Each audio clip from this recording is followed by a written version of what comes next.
Hoy, George! Tapos ka na bang mag-inventaryo? Umuwi na tayo kasi gumagabi na. Sandali na lang to. Kailangan kasi tama ang listahan nitong mga dumating na sako ng bigas at yung ipinapadeliver ko kanina. Matagal pa ba yan? Gusto ko nang umuwi eh. Wala akong kasabay, dalian mo na. Ikaw naman kung makautos ka sa akin, nakala mo madali itong ginagawa ko eh.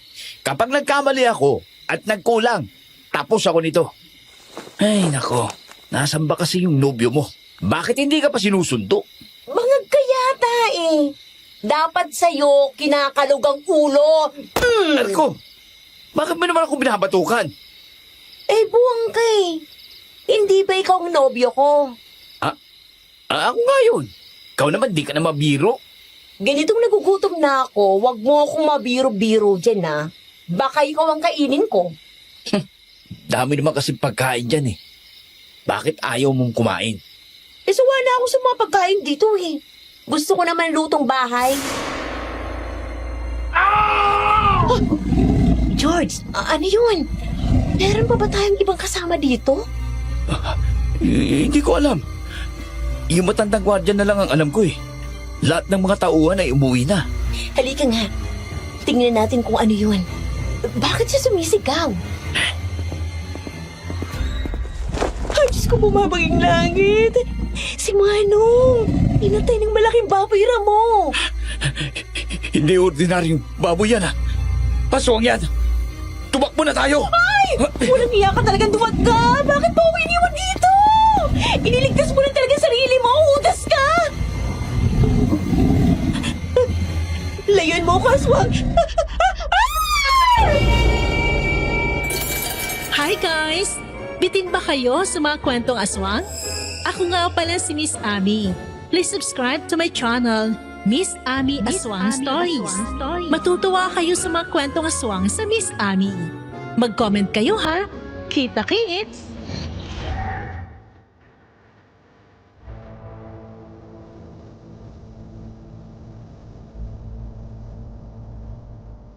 May mga taong sadyang mapaghangad ng sobra.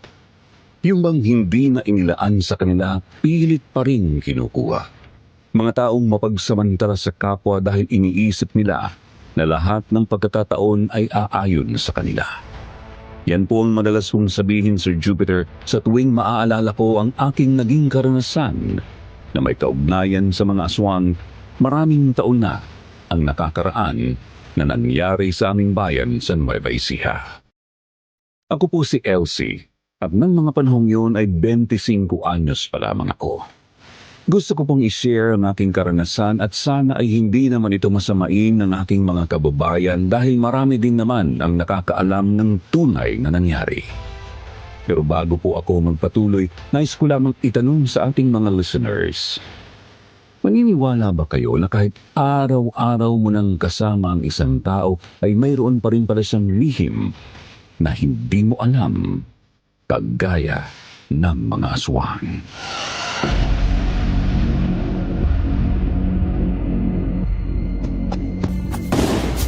Donna! Nandito na ako! Layuan mo sa halimaw ka! Lamunin mo ang bala ng shotgun ko! Nasaan ka na, aswang? Nagulat ka ba? Hindi mo siguro naisip na may baril ako. Parang tumakbo na siya palayo. Uras ka talaga? Bakit iniwan mo ako kanina, ha? Muntik na ako makagat ng aswang na yon. Siyempre kinuha ko itong baril doon sa lalagyan. Eh kung wala tayong armas, pareho tayong mamamatay. Huwag ka na magalit. Ayos na bang lahat? Kawawa naman si Mano. Napatay siya ng aswang. Kailangan malaman to ni Boss Jeff. Hindi tayo pwedeng umuwi hanggang wala sila.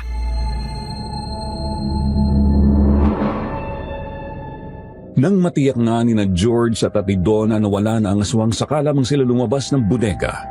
Gumawa sila ng paraan para malaman ng may-ari ang nangyari, kaya naman makalipas ang mahabang oras, dumating na roon ang may-ari ng pinakamalaking fast food sa aming lugar. Yun ay si Jeff. Dumating na rin ang mga pulis. Nang mapadaan naman doon ang tricycle na sinasakyan ko ay nakita ko ang pinsan ko na si Ate Donna, kaya bumaba na ako doon.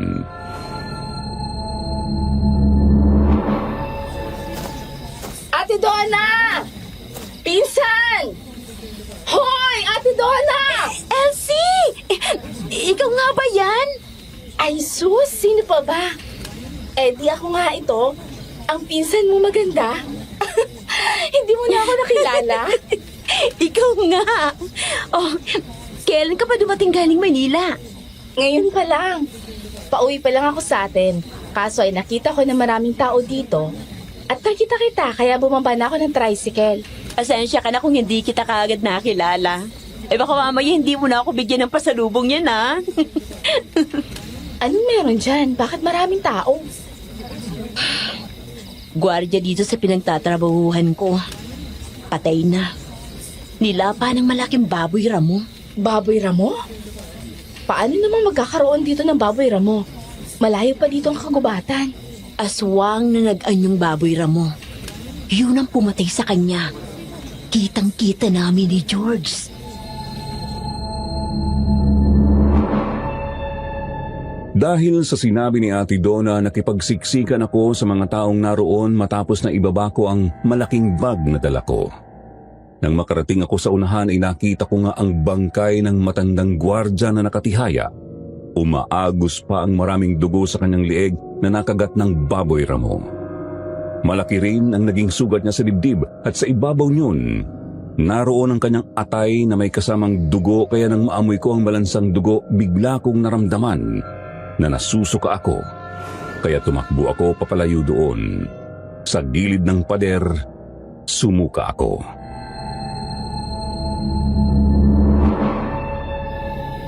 Ano nangyari sa'yo? Ayos ka lang ba?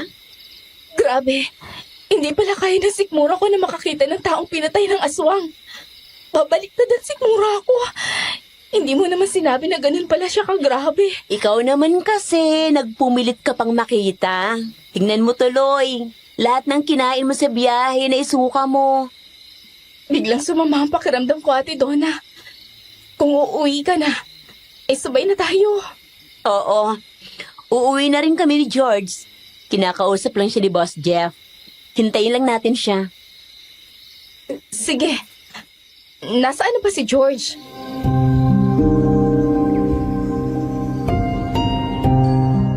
Nang ituro sa akin ni Ate Donna si George, nakita ko na kausap niya ang isang gwapo at mistisong lalaki. Sa unang tingin ko nga, para siyang artista na si Edu Manzano.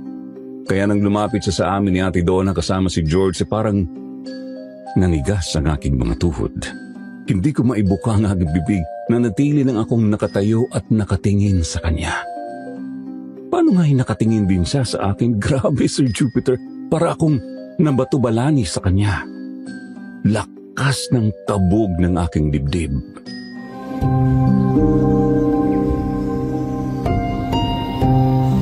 Sige na, Donna. Pwede na kayong umuwi. Pero bukas agahan niyo pumasok, ha? Sige, Boss Jeff. Siya nga pala. Sino ba tong kasama mo? Ito nga pala ang pinsan kong si Elsie. Oy, Elsie. Siya naman ang guwapong boss namin. Kumusta ka, Elsie? Parang ngayon lang kita nakita dito, ah. Uy, Elsie! Kinakausap ka ni Boss Jeff. Aha.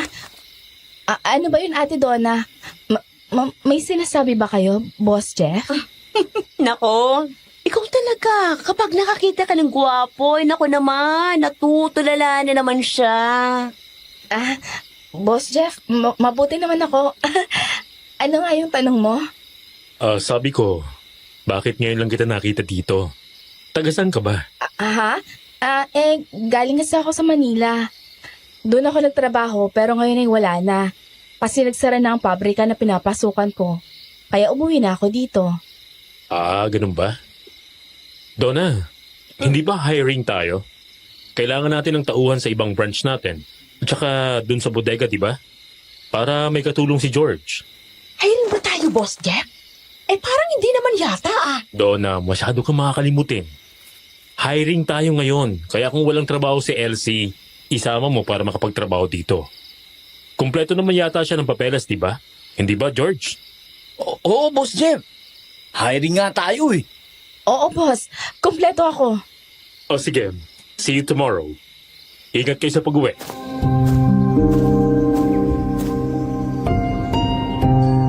Nang tumalikod na si Boss Jeff at iwanan kami ay hindi pa rin kumikibo si Ate Donna.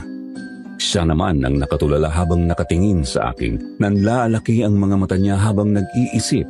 Kaya naman tinapik ko siya ng bahagya sa kanyang pisngi at sinabihan ko siya na umalis na kami sa lugar na yon. Binuhat na ni George ang aking bag at naglakad na kami palayo sa lugar na yon papunta sa paradahan ng tricycle.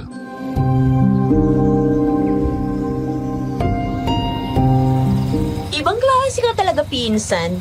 Akalain mo yon? Biglang nagkaroon ng hiring si Boss Jeff nang makita ka. Isama na daw kita kaagad bukas kung gusto mong magtrabaho dito. Siguradong tanggap ka na kaagad. Talagang may hiring, Donna. Ikaw lang ang makakalimutin eh. Pero wala kang dapat ipag-alala kay Elsie. Ngayon pa nga lang pasado ka na. Gusto mo ba pumasok doon, Elsie? Oo, papasukan ko yan. Ayaw ko na matambay na matagal. Alam mo naman na walang ibang inaasahan si Naitay kung hindi ako, di ba? Mabuti yun, Elsie. Naku, huwag mo nang palampasin ang pagkakataon, no? Mahirap maghanap ng trabaho sa ngayon. Kuya driver, sa kabilang baryo lang. Okay, sige.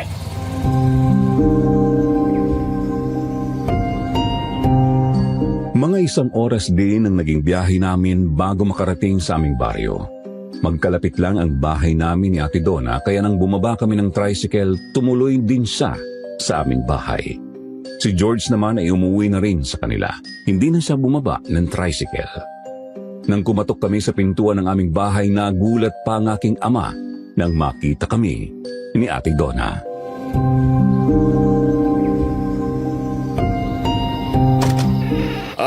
Elsie! Anak! Ay, ginulat mo naman ako. Hindi namin naasahan na uuwi ka na ngayon. Ay, hindi ka man lang nagpasabi. Magandang gabi, Itay. Pasensya na kayo at hindi ako nakapagpasabi. Tagsarado na kasi ang pabrikang pinapasukan ko. Ay, nako. Wala tayong magagawa dyan. Ganoon talaga.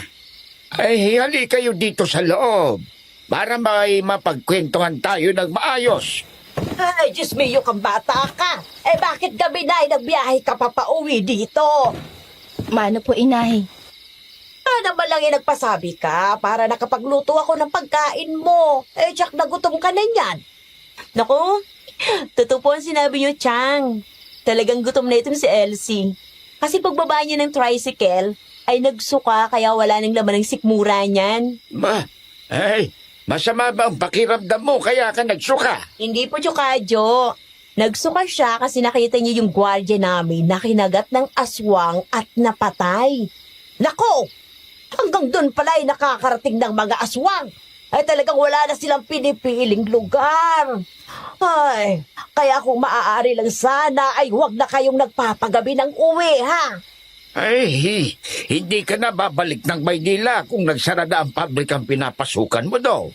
Opo, Itay. Dito na lang muna ako. Mabuti na lang pala. At itong inay mo ay masyadong matipid at masinop sa sapera. Yung mga ipinapadala mo hindi ginagastos. Puro saluyot at hinog na bayabas ang nininuulam namin dito. Naku naman, Itay. Kaya pala ang tingin ko ay pumayat na kayo. Ano ba ang ginagawa ni Inay sa perang pinapadala ko? Abay madalas tinititigan. Minsan inaamoy-amoy niya. Kaya naipon yung pinadala mo. Ay, Kadyo! Kung naging magastos ako, di sa panahon ng kagipitan, wala na tayong mahuhugot na panggastos. Kagaya ngayon, wala nang trabaho ang anak mo. Naku, Inay. Wag na po kayong mag-alala. May mapapasukan naman ako agad na trabaho. Dito sa atin ako mamamasukan.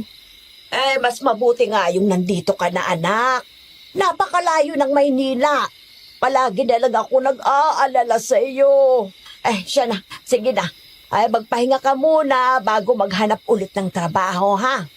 Naku, Chabinita. May trabaho na po kaagad dito si Elsie. Bukas po isasama ko na siya sa trabaho ko. Oo nga po, Inay. Tama po ang sinabi ni Ate Donna. Meron na agad akong trabaho. Aba, paanong nangyari yun?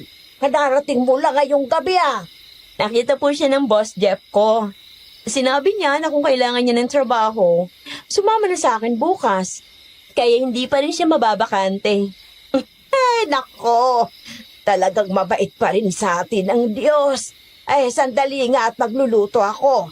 Mamaya ka na umuwi, Donna. Dito ka na kumain para naman may kasabay si Elsie.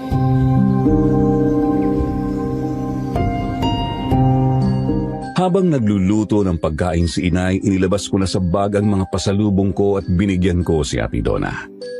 Makalipas ang halos 1 oras, nakaluto na rin si inay at sabay na kaming kumain ni Ate Donna.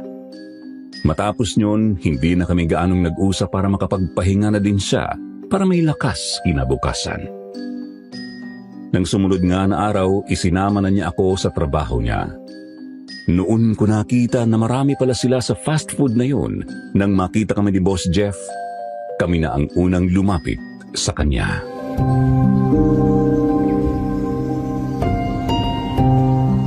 Good morning, Boss Jeff. Nandito na po ako para mag-report. Sige, Donna. Isama mo na muna si Elsie dun sa opisina. Nandun naman si Nati para makuha ang papeles niya at makuhanan siya ng file. Opo, Boss Jeff. Halika na, Elsie. Ihatid muna kita sa opisina ni Ma'am Nati para ma-interview ka at makuhanan ng file.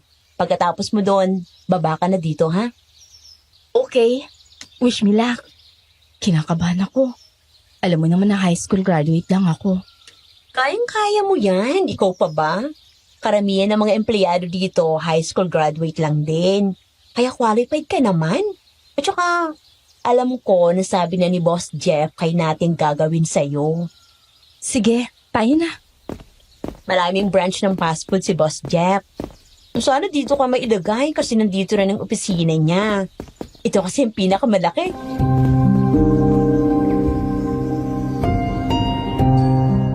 Nang makarating kami sa opisina ni Ma'am Nati, kumatok ako bago pumasok. Si Ate Donna naman ay nagbalik na sa bodega dahil maraming order ng bigas, kaya kailangan niyang ilista ang lahat ng deliver. Matapos nga na makausap ako ni Ma'am Nati ay kinuha na ang aking mga papeles. Pinagsimulan ako ng oras din yun kasi yun daw ang gusto ni Boss Jeff. Kaya nang bumalik ako kay Ate Donna ay sinabi kong magsisimula na ako, tuwang-tuwa siya. Lumapit naman sa amin si George na kahero pala doon.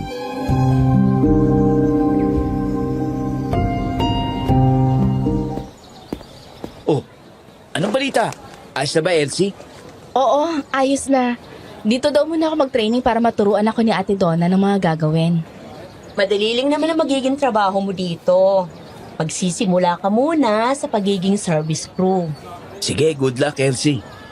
Ako naman ang nakatokad dun sa kaha, kaya tuwing gabi, palagi akong huli kung umuwi.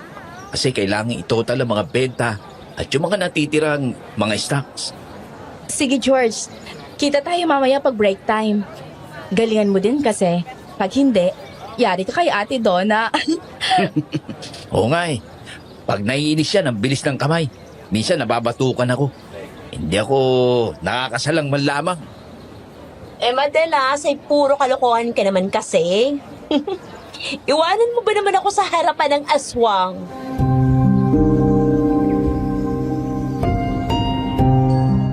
Napakamot na lang ng ulo si George matapos ay tumawa kaya nagtawanan din kami ni Ate Donna. Noon ko napansin na nakatingin sa amin ang isang babae na nakasukot ng Ray-Ban at isang lalaki na may suot ding salamin. Sa unang tingin ko pa lang, mukhang masungit na ang babaeng yon. Kaya naman pasimple kong tinanong si Ate Donna at nalaman ko na yun pala si Jenny na operations manager doon at ang katabing lalaki ay si Lyndon na isa sa mga delivery driver.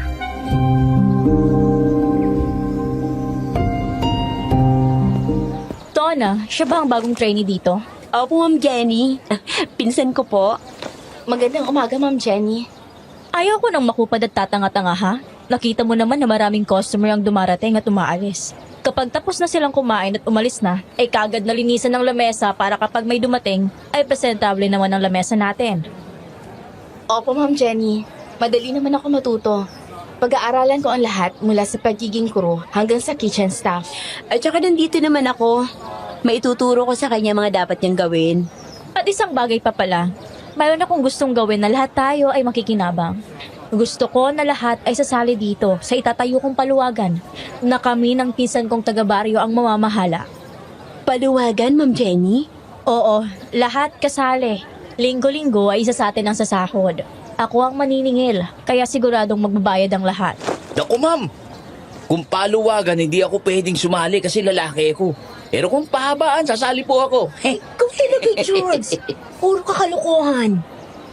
Gusto mo bang masuspende, George? Sabihin mo lang. Ay, sorry, ma'am. Nagbibiro lang. Sasali po ako, ma'am. Sige, Ma'am Jenny. Sasali na din kami magpinsan. Kailangan ko yan kasi ako lang inaasahan ng mga magulang ko. May edad na kasi sila. Mabuti kung ganon. Sa darating na Sabado na ang simula ng koleksyon, ha? 50 pesos ang hulog ng bawat isa. Sa dami natin rito, malaki ang sasahuri ng bawat kasali. Abala kaming lahat nang muling pumasok si Jeff na nakasuot ng disenteng kasuotan, polo at pantalong pang-disente.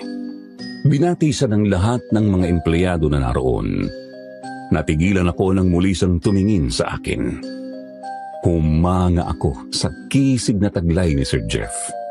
Pinagmasdan ko ang esponghado niyang buhok na bumagay sa kanyang makapal na kilay at magandang mata.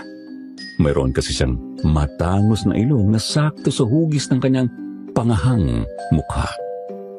Di nagtagal, lumapit siya sa akin.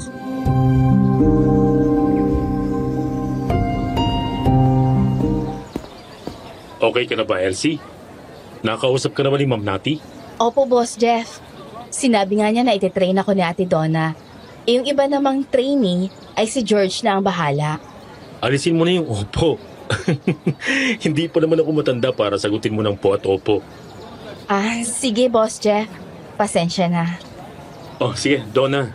Ikaw nang bahala kay Elsie, ha? Ituro mo sa kanyang lahat ng gagawin. And kung may kailangan ka, Elsie, doon lang ako sa opisina ko. O sige, ituloy mo lang ginagawa mo. Ay, ang gwapo naman talaga ni Sir Jeff. Parang mga modelo ng damit at pabango na nakikita ko sa mga magazine. Kapag ito ang makikita ko araw-araw, tanggal pagod ko nito. Pinsan, may sinasabi ka ba? Panay ang bulong mo dyan eh. Si Sir Jeff, tuwing nakikita ko natutulala ako. Mas gwapo pala siya sa araw. Ay, sa bagay, gwapo rin naman siya kagabi. Hoy, Elsie, kilos na. May mga bagong customer na naman ang dumating. Nakatulala ka naman dyan habang nakatingin kay Boss Jeff.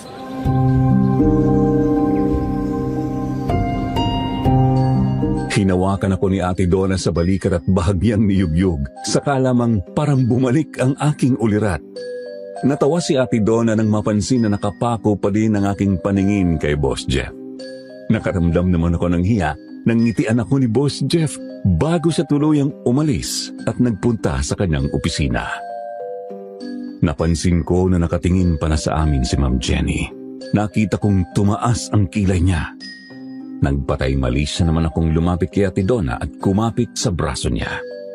Saka ako bumulong na nakatingin na naman sa amin si Ma'am Jenny.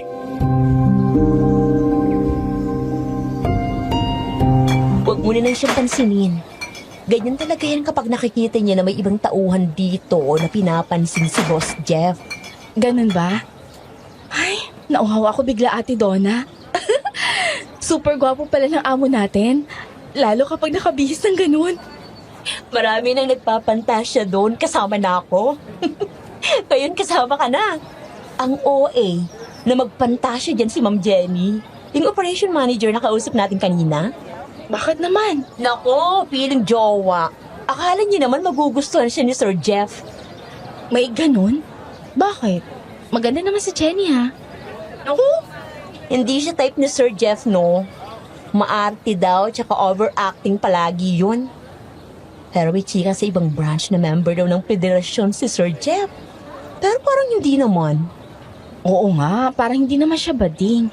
Baka naman may jowa na talaga kaya dead mo lang sa mga girls dito. Yun ang isa pang hindi sigurado. Kasi ilang buwan na ako dito, hindi ko pa nakikita na may kasamang babaeng si Boss Jeff.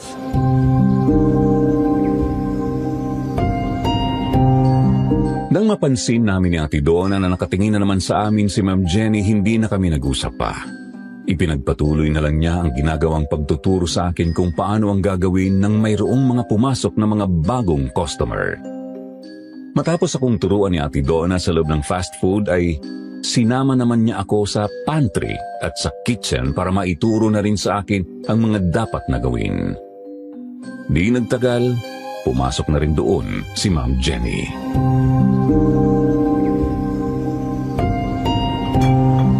Elsie, pagkatapos mong ma-sterilize ang mga yan, ilagay mo ng separate doon sa stainless ice bucket. Then, pakaselansan na rin ang tray, okay? Okay, Ate Donna. Tatandaan ko yan. Ikaw, Benji, lagyan mo ng bagong garbage bag ang mga trash can natin. Kumuha ka na lang sa bodega sa itaas kung ubos na dyan sa cabinet. Ikaw naman, Kenny, lagyan mo ng disinfectant ang mga bowls CR. Check mo na rin yung mga toilet tissue kung wala na. Kumuha ka sa hanging cabinet. Nandun yung mga tissue. Ayusin mong kilos mo. Parang ikaw na lang yata ang binabantayan ni Ma'am Jenny. Oo nga eh. Napansin ko din. Parang ang init yata ng dugo sa akin. Tapos sa loob ng fast food pero naka-Ray-Ban pa din. Kayong dalawa, palagi kayong magkadikit. Puro kayo bulungan. Bilisan niyo ang trabaho. Nahihiya kasi siyang magtanong ng malakas, kaya ipinaliliwanag ko na lang sa kanya ng mahina ang mga gagawin niya. Oo nga, Ma'am Jenny. Related naman sa trabaho ang pinagbubulungan namin.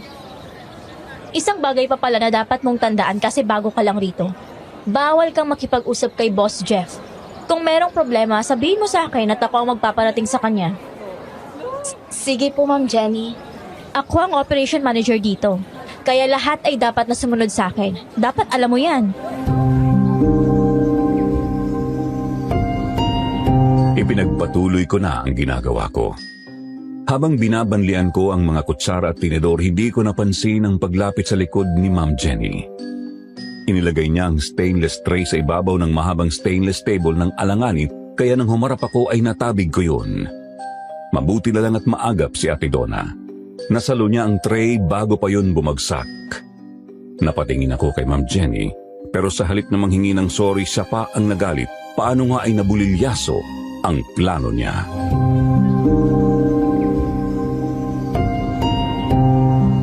Bilisan mo nga kumilos dyan. Maraming trabaho dito, ano? Maraming mga customer sa labas. Maraming gumagamit ng mga plato at kutsara, kaya dalian mo. Sandali na lang ito. Matatapos na, Ma'am Jenny.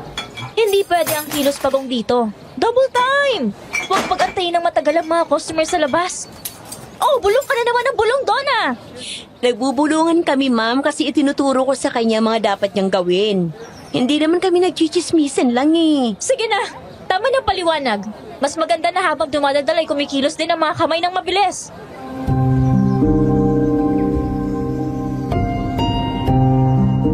Nang mga sumunod na araw, palaging mainit ang ulo sa akin ni Ma'am Jenny. Paano kasi tuwing dumarating si Boss Jeff, palagi akong tinatanong kay George. Saglit na makikipag-usap sa akin bago siya dumiretso sa opisina niya.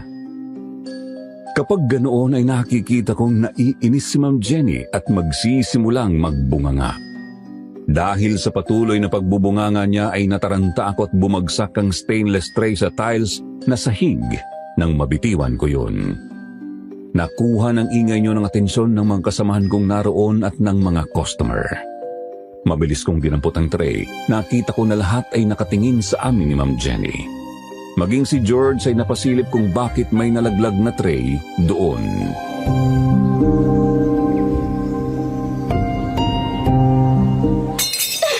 Naku, pasensya na, Ma'am Jenny. Nabitawan ko ang tray. Ano ka ba?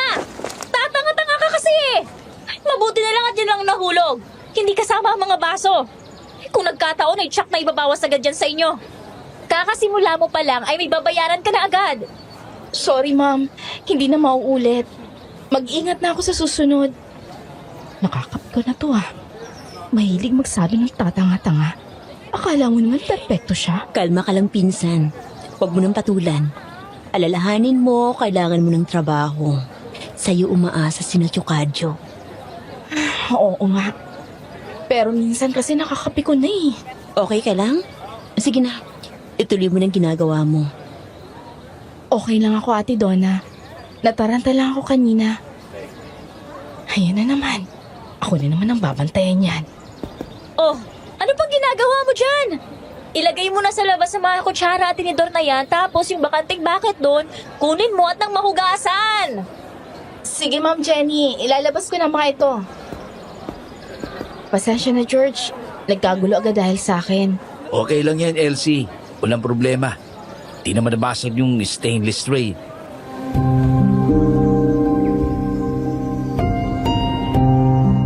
Ganito ang naging sitwasyon ng trabaho ko sa fast food. Palaging mainit ang ulo sa akin ni Ma'am Jenny. Naalaman ko kay Ate Donna at sa iba pang naroon na ganoon na talaga si Ma'am Jenny sa mga baguhan para ipakita sa lahat na mataas ang kanyang posisyon. Mabilis ang naging paglipas ng mga araw. Ewan ko kung ako lang ang nakakapansin na hindi kumakain ng mga pagkain naroon si Ma'am Jenny.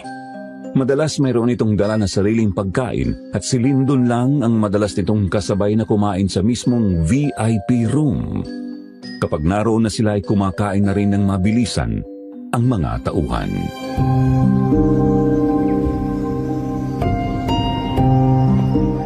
Kain na, Elsie. Maigsi lang break natin. Baka mauna na namang matapos si Ma'am Jenny na kumain.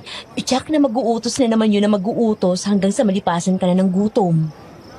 Oo naman, ako pa. Sanay naman ako sa paspasan. Nako, sanay din talaga sa paspasan niyan si Donna. Bilis nga ng kamay niyang manakit sa akin eh. Mabait naman yung may-ari na si Boss Jeff. Pati mga kasama natin. Si Ma'am Jenny at Lyndon lang talaga ang mahirap ispilengin eh. Naku, huwag niyong intindihin yun. Ganun lang talaga yun. Parang laging may regla. Ayaw noon ang nakakakita ng magagandang tao. Hindi kasi kagandahan. Ganun naman yung palagi. Kung makatingin, akala mo kakain ng tao. Magpakasipag ka lang dito, pinsan. Tsak na mararegular ka. Maraming branch dito. Oo, yun din sana ang gusto ko para hindi na ako humanap ng trabaho sa malayo. Pero kung magiging regular ako, sana ay dito na lang din. Kasi nasa Talavera pa ang isa. Medyo malayo na sa atin. Kung saan ka itapon, dun ka papasok. Ngayon, kung ayaw mo ng malayo, mag-quit ka na. Ganun lang kasimple yon. Ma'am Jenny, kanina pa ba kayo dyan? Oo, kanina pa. Kaya narinig ko lahat ng mga pinag-usapan nyo. Siya nga pala, yung hulog nyo sa paluwagan akin na para maipon ko na at ibibigay ko sa sasahod ngayon. Sige po, Ma'am Jenny. Eto ang hulog ko.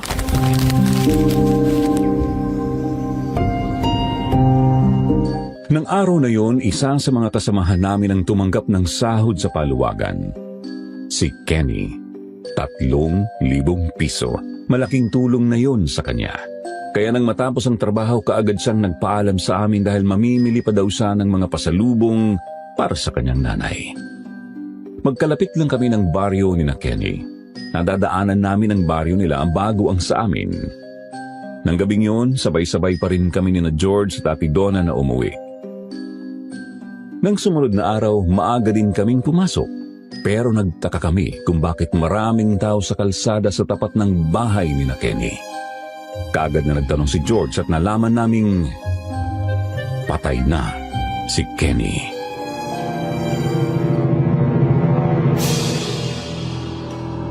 Hoy, George! Huwag kang nga mabiro ng ganyan. Kasasahod lang nun sa paluwagan kahapon. Namili pa nga ng pasalubong. Sobrang saya ng tao tapos ganyan na sasabihin mo ngayon? Yun nagsabi ng mga nakakausap ko. Kaya maraming tao ngayon dun sa kanila. Bakit daw siya namatay? Dito daw mismo sa harapan ng bahay nila kagabi. Ay papasok na nga daw sana sa bakuran nang mayroong nakita yung nanay niya na dumambak kay Kenny. Isang malaking baboy ramo raw. Baboy Ramo? Hindi ba't ganun din ang pumatay doon kay Manong Guard? Oo, ganun nga. Baka siya ang natsyempohan kagabi. Kawawa naman si Kenny. Halika, pumasok tayo sa kanila. Tingnan natin ang bangkay niya. Maliliit na tayo sa trabaho, no? Mas mabuti pa na sabihin na natin yan kay Sir Jeff. Para sabay-sabay na lang tayong dumalaw kay Kenny. Oo nga, Ate Donna. Ganun na lang gawin natin. Parang hindi ko rin matitingnan ang bangkay niya. Natatakot ako lalo pang at aswang ang pumatay sa kanya.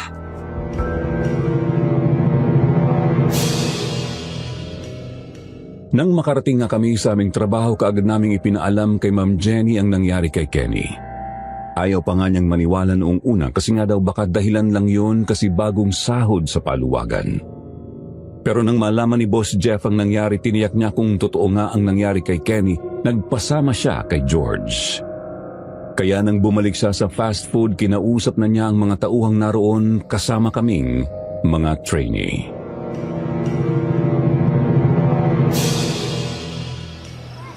Good job, everyone! Naging maayos naman ang performance ng lahat ng mga trainee natin kaya bukas, ikaw, Benji, doon ka na magre-report sa Talavera branch. Si Willie naman ay sa branch natin sa Cabanatuan magre-report. While Elsie, you will stay here. Sir, thank you po, Boss Jeff. Pero Boss Jeff, kulang din tayo ng tao sa Talavera branch, di ba? Oo, kulang nga din doon. Pero dahil wala na si Kenny, si Elsie na magiging kapalit niya dito. Kaya ang gawin mo, mag-hire ulit kayo. Pati gwardiya na kapalit ni Manong. Nagsabi na ako sa agency nila kaso walang response. Ay, sige Boss Jeff. Yun ang gagawin ko. Okay, you may go.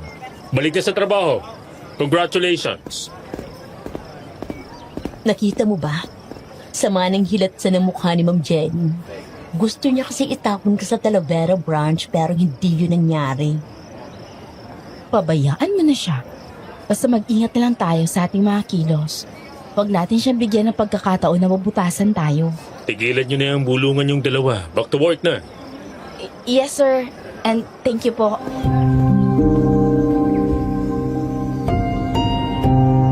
Bahagya lang ngumiti si Boss Jeff matapos ay umalis na siya. Nang gabing yun, masaya kami ni Ate Donna na nagsalo-salo ng hapunan sa aming bahay. Inimbitahan din namin si George na doon na kumain. 6 na buwan ang magiging kontrata ko sa fast food. Nakita kong masaya rin ng aking mga magulang kasi nga ay hindi ko na kailangan pang lumayo para magtrabaho. Maedad na rin kasi si Itay at sakitin na rin kaya kailangan ay palagi na rin silang may kasama sa bahay. Kaya matapos kaming kumain, nagpahinga na sa kanilang kwarto sina Inay at Itay. Kami naman ay nagkwentuhan pa sa salas.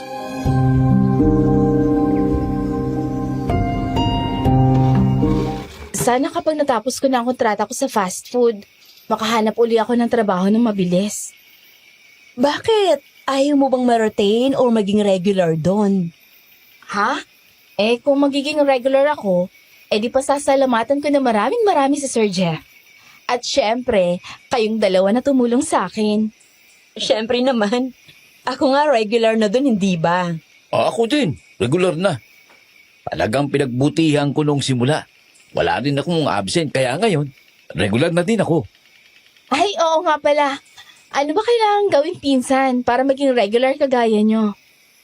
Kagaya ng sinabi ni George, sipag at tiyaga ang kailangan natin sa trabaho.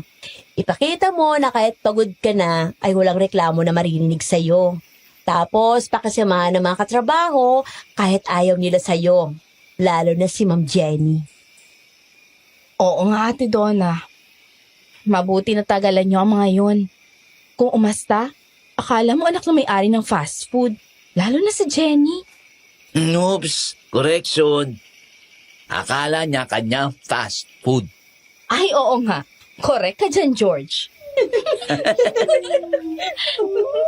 Ay, kakatakot naman ang alulong ng aso na yun. Sabi ng mga matatanda, kapag ganyan daw ang alulong ng aso, mayroong nakakatakot na nakikita. George naman, huwag ka namang manakot. Totoo ang sinabi ni George. Malinaw ang mga mata ng aso. Kahit sa gabi. Kaya kapag umalulog sila, ay nakakakita sila ng nakakatakot na nilalang. Baka naligaw dito yung aswang na yun Mang Kadyo, meron ba kayong itak dyan? Pahiram nga po, parang may narinig kasi kung huni ng baboy. Abay meron. Heto nga ay tahawak ko na. Narinig ko kasi ang alulong ng aso. Tapos pakinggan niyong mabuti. May huni ng tiktik, di ba? Ibon yun na alaga ng aswang. Oo nga po, Chikadyo. Pero parang malayo naman ang dinapuan ng ibon na yun. Baligtaran sila ng amo niya. Kapag malapit ang huni, ibig sabihin ay malayo pa ang aswang. Yung ibon, nagmamasid na sa gusto nilang biktimahin. Kapag lumayo na ang ibon, ibig sabihin nasa malapit na ang aswang. At yung ibon ang magbabantay naman kung may darating na mga tao.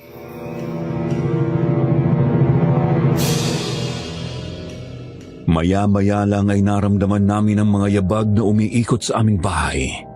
Nakarinig kami ng kaluskos na parang kinakamot ang dingding ng matalim na kuko. Kasunod nyo ay kinalabog nyo ng bintana ng aming bahay na aming ikinagulat. Nang sumilip sa siwang ng bintana si Itay ay wala naman siyang nakita sa labas ng aming bahay kung hindi ang aso na umaalulong.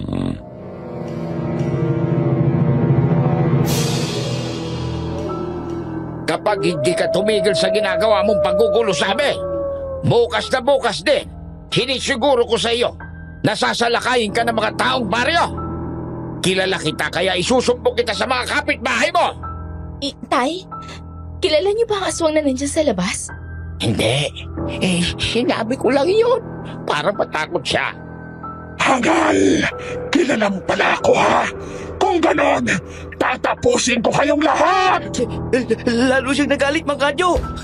Nagpupumilit siyang pumasok ng bintana, oh. Buksan mo ang bintana tapos ay lumayo ka. Pero Chokadyo, delikado pong iniisip nyo. Oo nga naman, Itay. Ano bang iniisip niyo? Basta, huwag na kayong magtanong. Gusto niya pumasok, kaya papasukin natin. Sige! Aswang! Pumasok ka!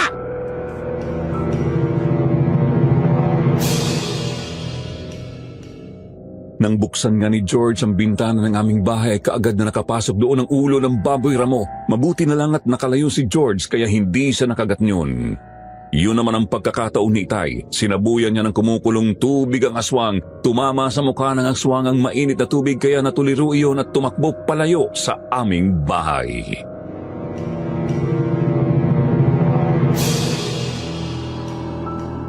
Hangal ka!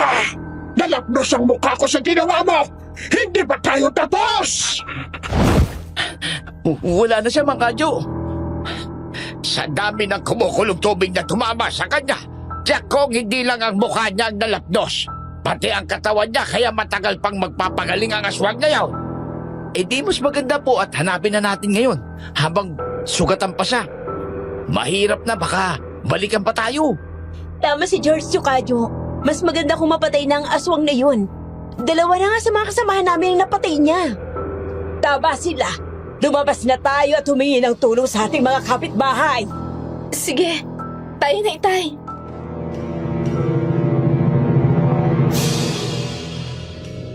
Kaagad nga kaming lumabas ng bahay at gumawa ng ingay. Kaagad na naglabasan ang aming mga kapitbahay dahil ang totoo, kanina pa pala nila naririnig na nagkakagulo kami. Nag-aalangan lang din silang lumabas ng bahay pero ngayong nalaman nila na nalaplos na ang mukha at katawan ng aswang. Kaagad na hinanap sa paligid ang aswang. Hinanap namin ang aswang. Nagdalawang grupo kami hanggang sa masukol namin ang aswang sa gitna ng tulay kung saan ay malalim na ilog na ang ibaba niyon. Isa sa mga kapitbahay namin ang sumibat sa aswang. Tinamaan yun sa likod at nahulog sa ilog.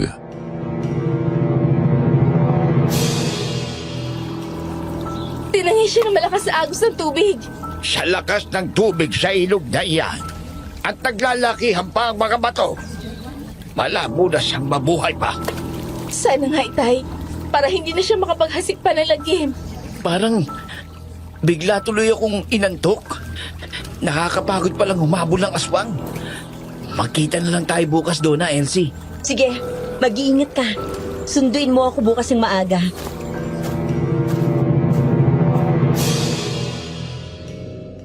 Kinabukasan umaga pa lamang, busy na kami sa store dahil weekend. Sa dami ng customer na labas-pasok sa store, abala kaming lahat. Inutusan ako ni George na kunin ang mga order ng ibang nakapila doon. Mabilis ang naging pagkuha namin ni Ate Donna ng lahat ng mga order. Tapos ay bumalik ako sa kitchen kung saan doon talaga ako naka-assign ngayon. Dahil hindi pumasok ang isang kasamahan namin. Si Ate Donna naman ay nag-aayos ng mga straw at tissue na malapit sa kaha.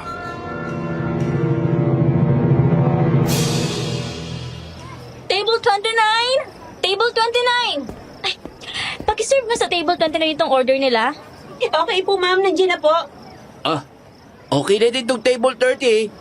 Pakibilisan nga ang paghahanda ng mga order nila. Ang kukupad nyo naman. May regla na naman si Madam Dami.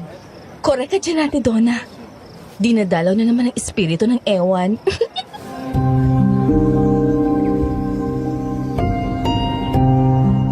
Habang abala ang lahat ng mga kitchen staff ay isang customer pala ang nagre-reklamo sa counter. Malakas ang boses niyo at galit na galit dahil lamang sa maling serving ng kanyang order. Kinalmante ni George ang customer upang hindi na makalikha pa ng mas malaking ingay sa loob ng store. Pero patuloy pa rin sumisigaw ang babae. Sinabi niyo na kami ang kumuha ng order niya. Nagbayad siya ng tama pero pinaghintay ng matagal tapos mali pa ang naibigay. Pumasok si Ma'am Jenny sa kitchen para sitahin ako. Dala niya ang inarereklamong burger at hindi ko inaasahan ang ginawa niya.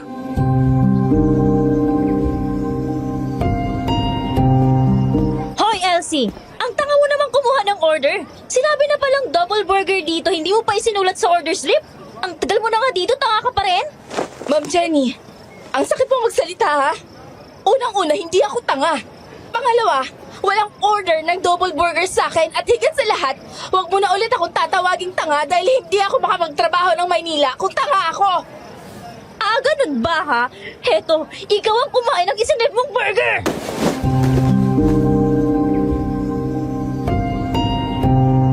Sa pilitang ipinapakain ni Ma'am Jenny ang burger sa akin. Nagulat ako nang sabunutan niya ako at ipilit na ipasok sa aking bibig ang burger. Sa inis ko ay hinawakan ko ang kamay ni Ma'am Jenny at piniga pero naramdaman ko na talagang malakas siya kaya nang patuloy niya akong sinasabunutan. Noon ko nakapa ang mga bawang at sibuyas na naroon, yun ang inihampas ko sa mukha niya. Napaatras siya at binitiwan ako, kaya sinamantala ko yun. Ang hawak niyang burger ay kinuha ko at saka ko isinubo sa kanya. Kasama ang isang buong bawang. Para siyang nanglambot ng iluwa ang mga yun. Bumagsak siya sa sahig. Walang staff na umawat sa nasaksihan nila bagkus ay nasisiyahan pa sila sa ginawa ko kay Ma'am Jenny dahil matagal na silang binubuli noon.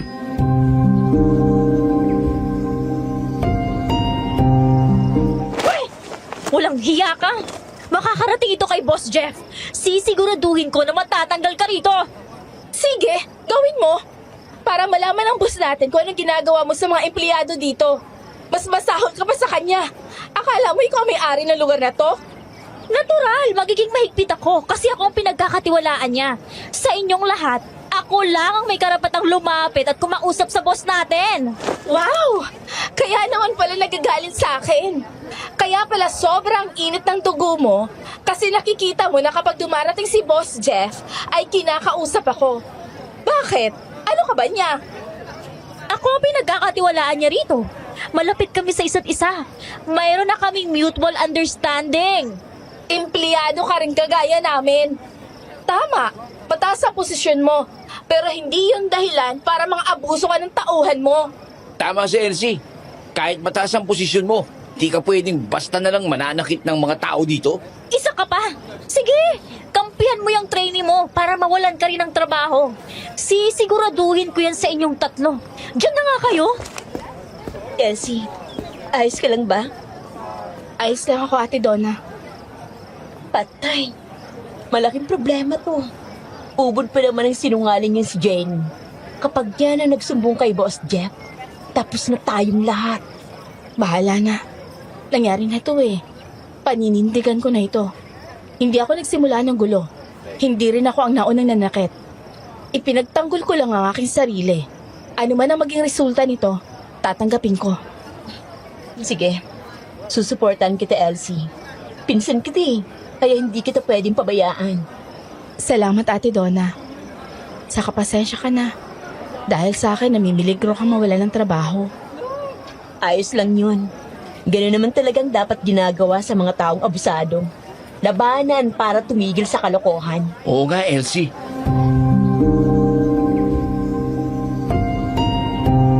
Noon ko napansin na kanina pa pala nanonood sa amin ng isang matandang lalaki. Nang mapatingin ako sa kanya ay umalis din siya. Inisip ko na isa lang siyang customer namin. Patapos na ang aming trabaho na mag-announce si Boss Jeff ng emergency meeting. Alam na ng lahat kung para saan ang emergency meeting. Tahimik ang lahat ng pumasok sa opisina ni Boss Jeff. Pinaupo kaming lahat sa mahabang conference table. Sinadya ni Ma'am Jenny na doon maupo sa upuang malapit kay Boss Jeff. Nakita na seryosong nakatingin si Boss Jeff sa akin. Naisip ko tuloy na baka nauna nang nagsumbong ng mali si Ma'am Jenny, kaya alam ko na sa pagkakataong ito ay ako ang lalabas na masama.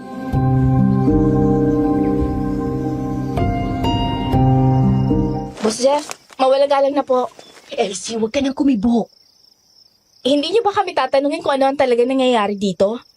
Hindi ba pwedeng magpaliwanag? Kapag hindi ako nagtatanong, huwag kayong magsasalita. Pero ipinagtanggol ko lang po ang sarili ko. Pasensya na po. No, Boss Jeff. Hindi yan narespeto ang authority ko. Pati sina Donna at George ay kinakalaban ng pamamalakad ko rito. That's enough!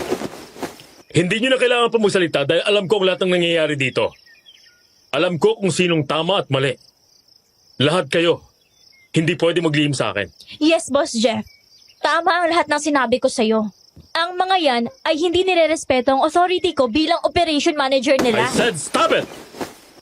Starting tomorrow, Donna, you will be trained as cashier. Boss, ako po, magiging cashier na? Yes, Donna. Since regular employee ka naman na, George, in charge ka para i-train si Donna. Sige boss, Jeff. Pero kung si Donna na ang cashier na papalit sa akin, ibig bang sabihin, demoted ako boss? Balik sa pagiging service crew? Starting tomorrow, ikaw na ang magiging bagong operation manager. Kapalit ni Jen. Boss Jeff, salamat ng marami. Hindi ko sisirain ang pagtitiwala nyo. At ikaw, Elsie, hindi ka na mag-duty sa store. Boss Jeff, hindi na ba ako mag-duty dito? Pero kailangan ko ang trabahong to. Buti nga sa'yo, antipati ka kasi. Ako pang kinalaban mo. Elsie, mula bukas, ikaw ay magti-training para maging secretary ko. Since sa biodata mo, nakita kong valedictorian graduate ka. So mabilis ka matututo. Boss Jeff, ibig mong sabihin na ako na magiging secretary mo? Naku, boss, thank you po sa chance. Pero boss, mas qualified ako mag-training sa secretarial job. College level ako, Boss Jeff. Nakalimutan mo na ba? And for you, Jenny, alam na ng HR na sinati ang nangyari. Marami na akong complaint na natatanggap mula sa mga kasamahan mo. At ni isa sa kanila walang gusto makatrabaho ka, maliban kay Lyndon, na ginagawa mong tuta kasi madalas mong binibigyan ng pabor. You're fired. Boss Jeff, joke lang ba to? Di ba ako ang isa sa mga taong pinagkakatiwalaan mo? Ikaw din, Lyndon. Pumunta ka sa accounting office at kunin mo ang sahod mo because you are fired. Hindi kailangan sa ganitong establishmento ang empleyadong abusado at mapagmataas. Pero Boss Jeff, matagal na po ako dito. Hindi niyo ako pwedeng i-terminate ng gano'n na lang. Look, Jenny, marami ka ng foul na ginawa pero pinagbigyan na kita ng maraming beses. Pero inabuso mo ang authority mo. Marami ka ng ginawang masama, kaya tumigil ka na. I'm warning you. Okay, kung yan ang desisyon mo, Boss Jeff, wala akong magagawa. Mas pinagkakatiwalaan mo na ngayon ang mga basurang to. It's your choice. Boss Jeff, bakit naman ako nadadamay? Tanggal na rin ako? Yun ang narinig mo, hindi ba? Pareho naman kayo naglikaw ng bituka ni Jenny. Kung maiiwan ka dito, hindi pa rin magkakaroon ng katahimikan dito. Pakalalo pang magkaroon ng problema. Damay-damay na pala dito. Kasalanan ng iba pero damay ako sa mapeperwisyo. Huwag ka na magreklamo dyan. Kahit anong paliwanag mo, useless Dane.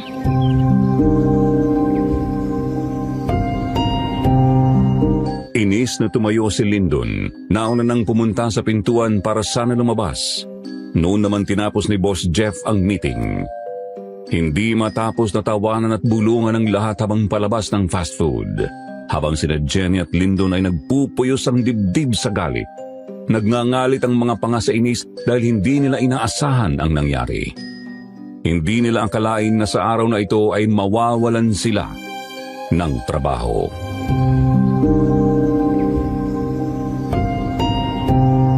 Huwag kayong magdiwang at baka bukas o sa mga susunod na araw ay wala na rin kayong trabaho. Hindi pa naman itong huli nating pagkikita. Tama ka naman, Jenny. Hindi pa ito tapos dahil ang lahat ng mga nandito ay hindi pa nakakatapos sumahod sa paluwagan. Dahil una mong pinasahod yung mga sip-sip sa'yo. Oo nga, marami na kaming naihulog. Kaya dapat makuha din namin ang para sa amin. Oo nga, ilan pa kami hindi nakakasahod, no? Kaya nga sinabi ko na hindi pa ito yung huli nating pagkikita, di ba? Kasi nga, ay marami pa kayong hindi nakakasaod sa paluwagan, lalo na kayong magpinsan. Kaya mula ngayon, yung mga susunod na sasahod ay pupunta sa bahay ko. Kasi tatama rin na ako pumunta dito. Aba, bakit ganun? Kasi ang halos kalahati ng miyembro na kasali sa paluwagan ay taga-baryo namin. Kaya ngayong wala na ako rito, ay doon na kayo kukuha ng sahod. Sige, inaasahan namin na hindi ka sisira sa sinabi mo. Kasi pwede kami magreklamo sa barangay o sa pulis kung hindi kami makakasahod. Tayo ni Elsie, dumaan muna tayo sa palengke. Parang masarap ang palengke niya sa ngayong gabi. Tsaka papait. Halika na nga. Oo nga. George, sumama ka na sa amin.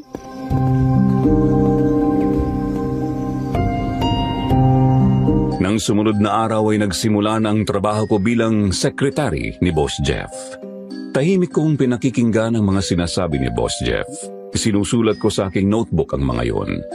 Bawat detalye ay nagmamarka sa matalas kong isip, pati na rin ang paraan ng pagsasalita niya. Maging ang mga hand gesture ay pinag-aaralan ko. Matapos ang orientation, pinaulit niya sa akin ang kanyang mga sinabi at bawat detalye nasabi ko sa wikang English. Napansin ko na titig si Boss Jeff sa akin at sa notebook na hawak ko. Bago po natin ipagpatuloy ang kwento, mga mahal naming listeners, kaunting paalala lang po saglit. Ito lang po ang listahan ng mga legit channels natin. Pakinggan nyo. Kwentong Takip Silim, Sityo Pangil, Sityo Bangungot, Aswang Confessions at ang pinakabago nating channel na Aswang Radio. Kung mayroon po kayong makikita na nag-upload ng mga contents natin, huwag po natin silang tangkilikin at tulungan niyo po kami na sila ay i-report. Salamat po.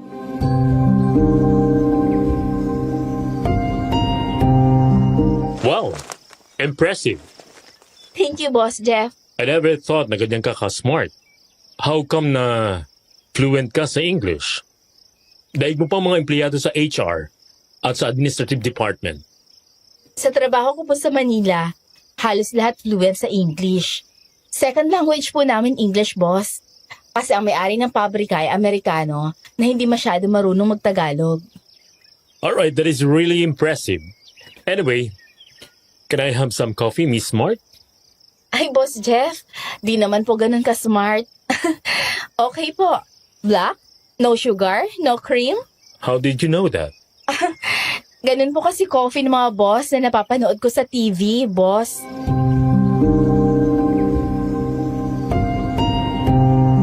Napatawa na lang si Boss Jeff. Nagtimpla naman ako ng kanyang kape kagaya ng sinabi ko. Kaya nang matapos ko yung ihanda, bumalik na ako sa kanya at inilapag ko ang tasa ng kape na nakalagay sa platito sa ibabaw ng mesa ni Boss Jeff. Kasabay niyon, ang matamis kong ngiti.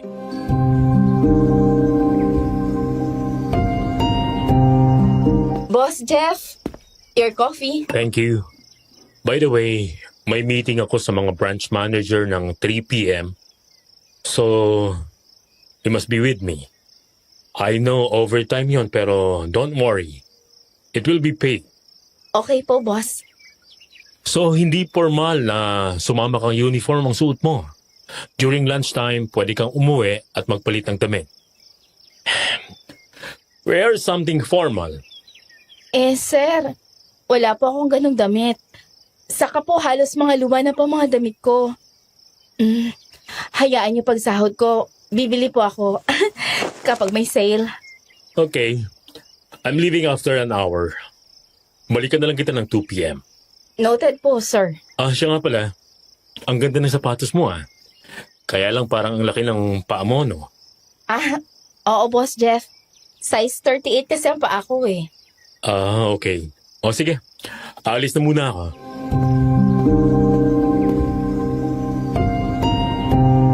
Kaya pala umalis si Boss Jeff ay plano pala niya na ibili ako ng damit na maisusuot. Pati sapatos, bumili siya. Kaya pala tinanong niya kanina na ano daw ba ang sukat ng paa ko.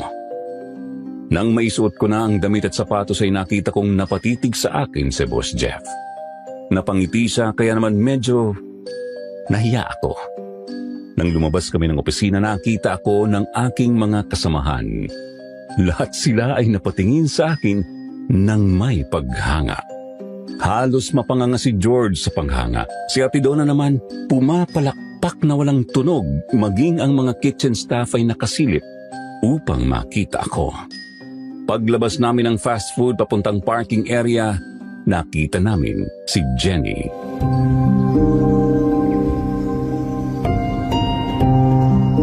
Boss Jeff, nandito si Jenny. Huwag mo na siyang pansinin. Sumakay ka na. At naghihintay ang mga kamiting natin. May araw ka rin. Sisirain kita, Elsie. Pagsisisihan mo ang araw na binangga mo. Wawa sa akin ko ang magandang kinabukasan mo. Wanda ka sa akin. Pag-iingat ka sa kanya. Sa tingin ko, meron siyang masamang binabalak sa'yo. Well, gano'n naman talaga kapag hindi nangyayarang inaasahan mo, magiging masama ang loob mo, at mag-iisip ka ng hindi maganda sa kapwa. Minsan ay gano'n naman talaga. Kapag hinangad mo pa ang isang bagay na hindi para sa'yo, kapag nabigo ka, ay masakit sa kalooban. Nagtuloy kami ni Boss Jeff sa isa pa niyang pag-aari na fast food sa Cabanatuan. Doon nakilala ko ang iba pang mga branch manager na mga tauhan din ni Boss Jeff. Kaya noon ko nalaman na talaga palang marami ng branch ang kanyang negosyo at sa edad niyang 30 anyos, milyonaryo na siya. Kaya nang makita ko na lahat sila ay nakatingin sa akin habang nasa meeting kami, panay lang ang ngiti ko sa kanila. Matapos ang meeting, nagtanong ang lahat. Akala kasi nila ay ako na ang girlfriend ni Boss Jeff. Tinawanan lang niya ang bagay na yon, lalo na ang panunukso ng kanyang mga manager na bagay daw kami. Matapos ang meeting, bumalik na kami sa main fast food. Nang gabing pauwi kami ni Ate Donna, may mga taong nakabonet na humarang sa amin.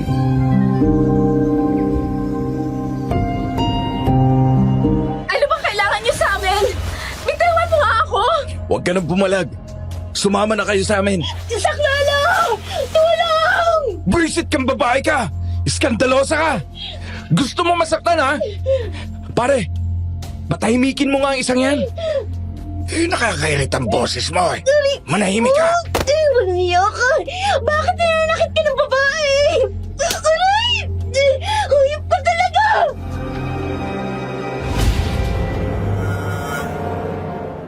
Dalawang suntok pa ang ginawa ng lalaki kay Ate Donna kaya hindi na siya nakasigaw.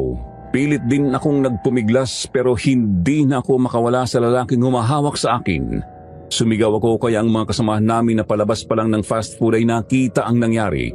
May tumawag kay George pero bago nila kami matulungan na isakay na kami sa isang light ace van at nakaalis na sa lugar na yon. Tinalian ng mga kidnappers ang aming mga bibig at nilagyan din ng piring ang aming mga mata. Makalipas ang halos isang oras ay huminto ng sasakyan. Ibinaba kami at pinasok sa isang bahay. Sa kanila inalis ang piring sa aming mga mata at tali sa aming mga bibig.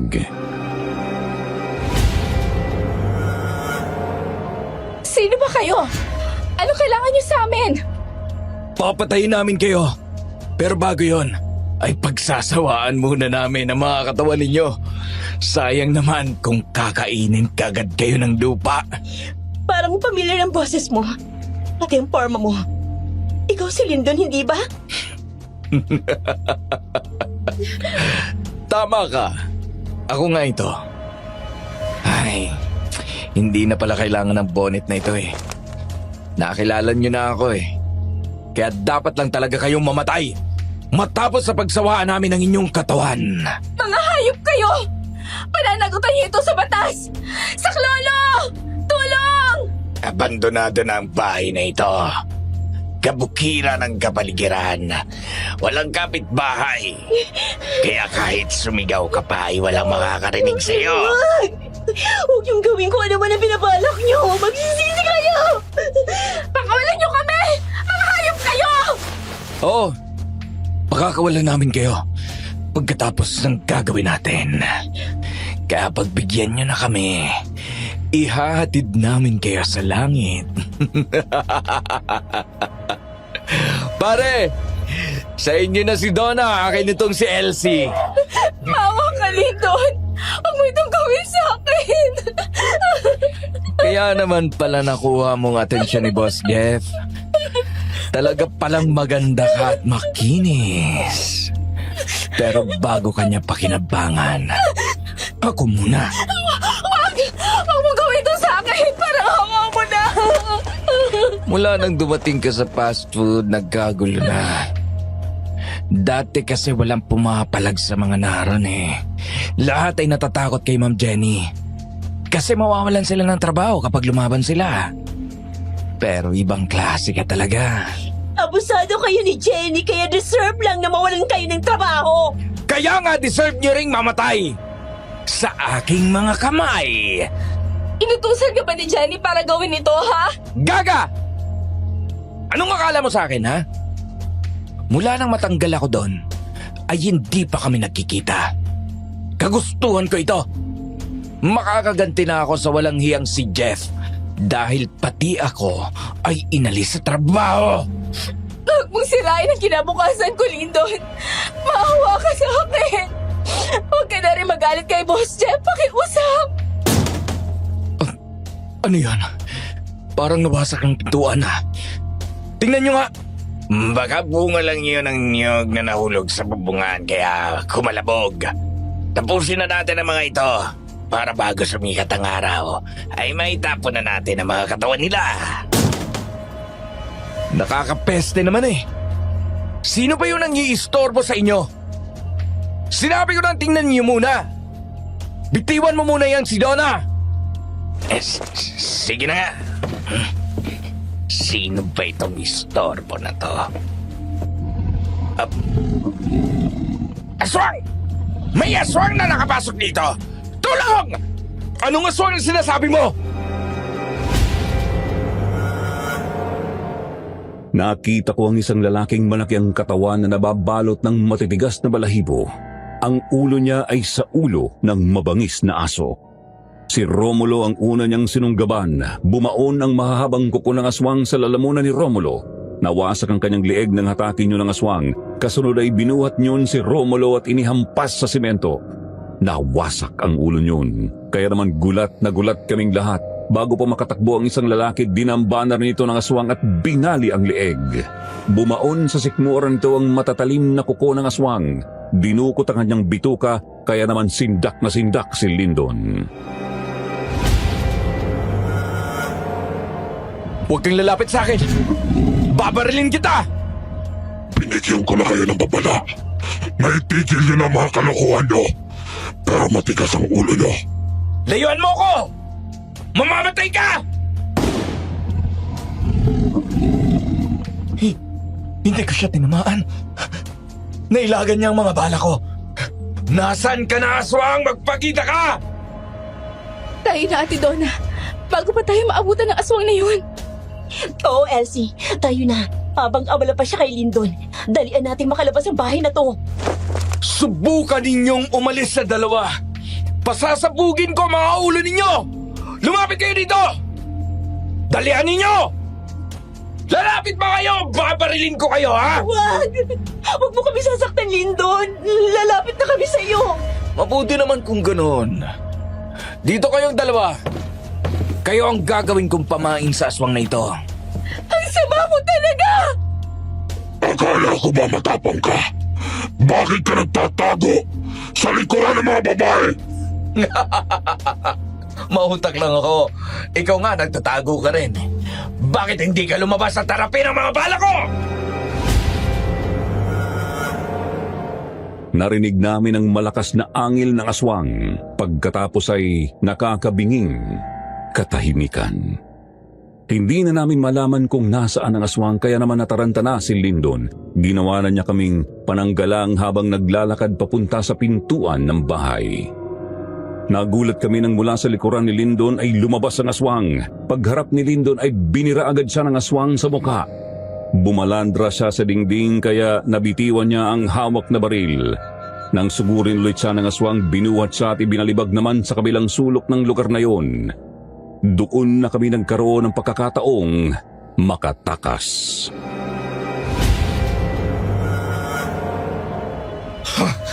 Hayop kang halimaw ka! Nagiging hayop lang ako sa mga taong hayop din ang ugali na kagaya mo. Dapat sa'yo ay mamatay din, kagaya ng mga kasama mo! Pwes! Mamamatay akong lumalaban! Ay, akala mo, wala na akong armas? May patalim pa ako! Sige, lumapit ka! Nang sa gano'y tadtarin ko ng saksak ang katawan mo! Dalian mo, Elsie. Sino man ang manalo sa laban nilang dalawa, tiyak na malalagay pa rin tayo sa panganib. Tama ka, Ate Donna. Halika na. Ayun ang pintuan. Nang makalabas kami ng bahay, narinig namin ang malakas na sigaw ni Lyndon kaya inaasahan na namin na kagaya ng mga kasama niya. Tiyak na pinatay na rin siya ng aswang. Magkahawak kamay kaming tinunto ng kalsadang mabato at malikabok. Masakit na ang paa naming dalawa katatakbo dahil nakayapak na kami. Inalisan kasi kami ng sapatos nila Lyndon pero tiniis namin yun para lang makalayo sa lugar. Nang makalayo na kami, nakakita kami ng malaking puno at dahil sa pagod, doon na kami nagtago pansamantala. Di nagtagal ay nakita nga naming naparaan sa lugar na yon ang aswang na pumatay kina Lyndon. Nang mapatapat siya sa malaking puno na pinagtataguan namin ay bahagya siyang tumigil at nakiramdam. Kaya naman pinilit naming huwag gumawa ng ingay. Umalis na ang aswang. Mabuti naman kung ganun. Pero maya-maya na tayo umalis dito. Baka bumalik pang aswang na yun. Anong lugar kaya ito? Elsie, parang may naaninag akong liwanag. Ilaw yata ng sasakyan. Oo nga, may mga paparating na sasakyan. Halika na, Ate Donna. Parahin natin. Tulong! Tulong po! Isakay niyo po kami! Hoy! Huwag kang gumita sa kalsada. Tulong! Baka panggain ka na driver.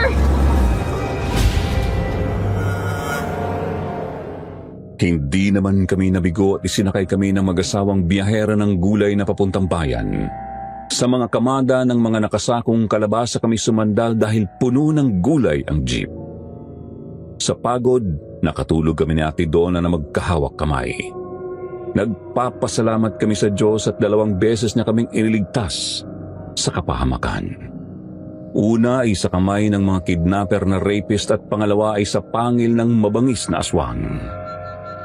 Sa bayan na kami ginising na mag-asawa. 5:45 na yun ng umaga. Maingay ng paligid sa dami ng mga dumarating na biyahero at mga tinderang mamimili. Matapos kaming magpasalamat sa mag-asawa, umalis na kami. Sumakay na lang tayo ng jeep pabalik sa baryo natin. Wala akong pera, Ate Donna. Naiwanan ko ang bag ko doon sa bahay. Harapan ng fast food natin ang ihampas ko kay Lyndon. Meron ako dito, Elsie. Mabuti na lang.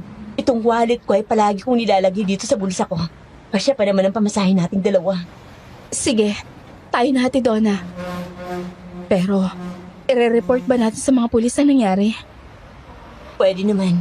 Pero paano natin ipaliliwanag na pinatay sila ng aswang? Tapos, tayo nakaligtas.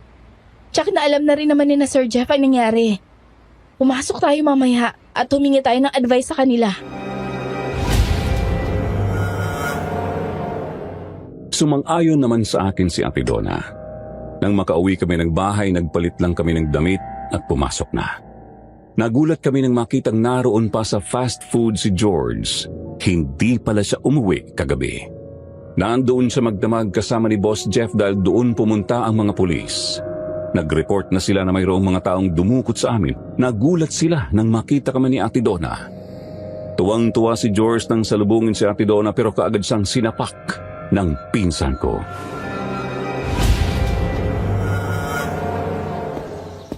Donna, my love! Aray ko! Sinampal mo na naman ako!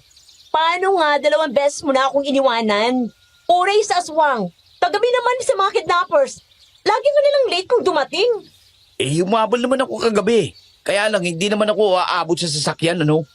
Hindi ako ganun kabilis tumakbo. Bakit hindi ka sumakay, Bobo? Bahala ka na sa buhay mo. Diyan ka na. Hoy, Donna, my love! Hintayin mo ako!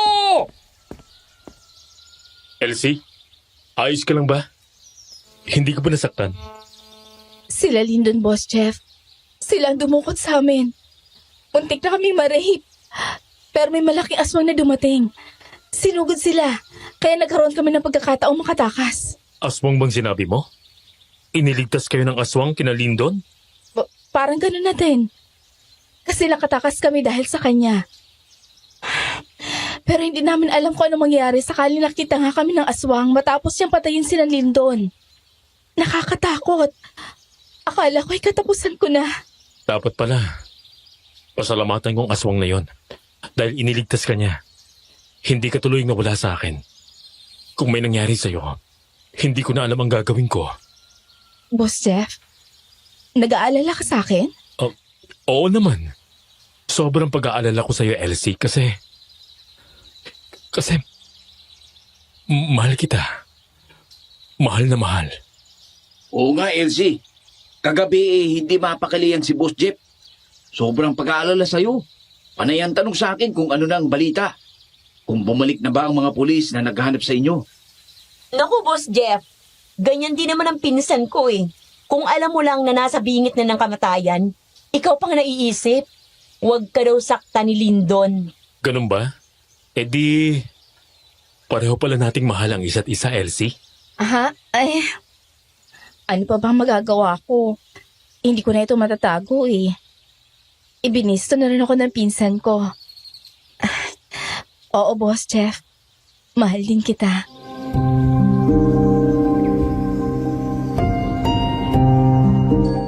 Nang yakapin ako ni Boss Jeff, naramdaman ko ang pagmamahal niya ng sobra. Masayang-masaya ako kasi mahal ko rin naman siya. Maya-maya lang ay nagpalakpakan na ang mga taong naroon. Mga kasamahan ko sa trabaho na natutuwa sa mga nangyari sa amin. Nagulat ako nang makitang naroon din si Jenny kaya saglit kaming natigilan. Nakita ko na hindi siya masaya na makitang nakayakap sa akin si Boss Jeff. Ganun pa man ay saglit lang ang naging pagsimangot niya.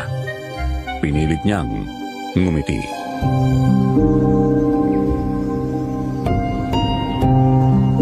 Congrats, Boss Jeff!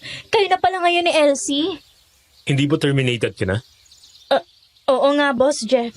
So, anong ginagawa mo dito? Kasi nabalitaan ko na mayroong dumukot kina Elsie at Donna, kaya ako nagpunta rito. Nagpunta ka ba para siguraduhin patay na kami? Hindi mo ba alam na si Lyndon at dalawa pang lalaki ang dumukot sa amin? Nagkakamali ka, Donna. Kagaya ng iba nating mga kasamahan ay nag-alala din ako sa inyo. Kung ano man ang ginawa na Lyndon, hindi ko alam yon. May mga personal siyang dahilan. Oo, tama ka. Isa sa personal reason ni Lyndon ay ang pagkawala ng trabaho niya. At palagay ko ay alam mo ang ginawa niya. Huwag kang magbintang ng walang katibayan. Si Lyndon ang tanungin niyo kung alam ko ba ang ginawa niya. Paaminin niyo siya para managot ang dapat na managot. Hindi na makakapagsalita ang patay, Jenny. Patay na si Lyndon? Sino pumatay sa kanya? Pinatay siya ng aswang. May aswang na pumatay sa kanya? Imposible naman yun. Anong imposible doon? Hindi ba ang dati nating gwardiya at si Kenny ay aswang din ang pumatay? Gumagala sa bayang to ang aswang. Ang ibig kong sabihin, imposible siyang mapatay ng aswang. Matapang at malakas si Lyndon. Ay, pero kung napatay nga siya, ibig sabihin, malakas ang aswang na yon. Pasalamat ka hindi binanggit ni Lyndon ang pangalan mo. Wala ka raw alam sa ginawa niya. Kaya kahit mag-imbestiga ang mga pulis sa kamatayan ni na Lyndon, ligtas ka. Maaaring nagkaroon tayo ng problema sa trabaho. Pero hindi ako hangal para gumawa ng bagay na ikapapahamak ko. Pumunta ako dito kasi nag-alala lang din ako sa inyo. At saka para sa paluwagan. Hulugan na ngayon. Anong paluwagan? Paluwagan, bawat linggo ay may sasahod. Lahat kami dito ay kasali sa paluwagan. Kaya kahit hindi na dito si Jenny nagtatrabaho, pumupunta siya dito para maningil, para makasahod lahat. Tama si Elsie. Ang ibang mga kasali ay naroon sa baryo namin. Sa sunod na linggo ay si George na ang sasahod. Pero kapag di ako nakarating, puntahan na lang ako sa bahay namin. Alam niyo naman yun, di ba?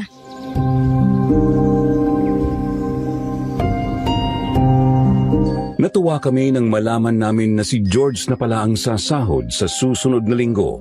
Kaya naman kaagad na siyang nag-isip ng mga plano kung paano niya gagamitin ang 3,000 piso. Pero nang dumating ang araw na siya na ang sasahod, hindi na nagpakita si Jenny.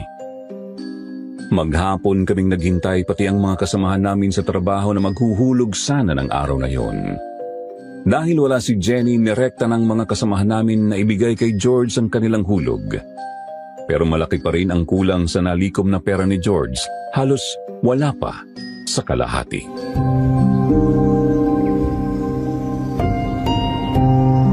Nasaan na yung babaeng yun? Yung mga nakakaraang singilan ng paluwagan, ang bilis nagpunta dito. Pero ngayon, na ako na ang sasahod, ay hindi nagpakita. Oo nga eh. Parang namemersonal na. Palibhasa, ikaw nang pumalit sa kanyang pwesto, kaya tinamad ng ihatid ang sahod mo. Nasa kanya kasi ang listahan ng lahat ng kasali sa paluwagan. Kaya siya nakakaalam kung sino ang mga dapat na singilin. Naku, naalala ko na yung huli niyang sinabi. Di ba sabi niya, na kapag hindi siya makarating ay yung sasahod na lang ang pumunta sa baryo nila para kunin ang pera? Eh bakit yung sa iba inihatid niya tapos yung sa akin hindi? Eh kapag hindi talaga siya nagpakita ngayon bukas na bukas din pupuntahan ko na doon sa kanilang bahay yun. Meron pa daw kasi mga kasali sa paluwagan sa baryo nila. Baka hinihintay lang niyang magbayad at makompleto bago pumunta dito. Oo nga, huwag ka masyado mainip. Tanghali pa lang naman. Baka mamayang hapon ay nandito na siya. Bakit hindi maipintang mukha mo? Para kang nalugi sa negosyo. Parang malulugi nga yata, Boss Jeff. Hanggang ngayon kasi wala pa dito si Jenny. Ano na naman ang problema ang ginawa ni Jenny? Di ba nga mayroon kaming paluwagan? Si George sa sasahod ngayon at kasunod na kami magpinsan. Kaso nga lang, ay hindi pa nagpapakita hanggang ngayon si Jenny para ibigay ang sahod ni George. Noong mga nakaraang pasahod, tanghali pa lang nandito na siya. Pero ngayon wala pa, Boss Jeff. Eh baka naman hindi pa kumpleto. Hintayin mo lang. Yun nga sinasabi namin sa kanya. Mahaba pa naman ang oras. Baka kapag nasingilan ni Jenna ang lahat ng kasali at kumpleto na ay saka na siya pupunta rito. O sige na, back to work na kayo. Hintayin mo na lang pumunta dito si Jenny. Ready ka na ba, Elsie? Aalis na tayo. At naghihintay ng kausap ko. Oo, naka-ready na ako.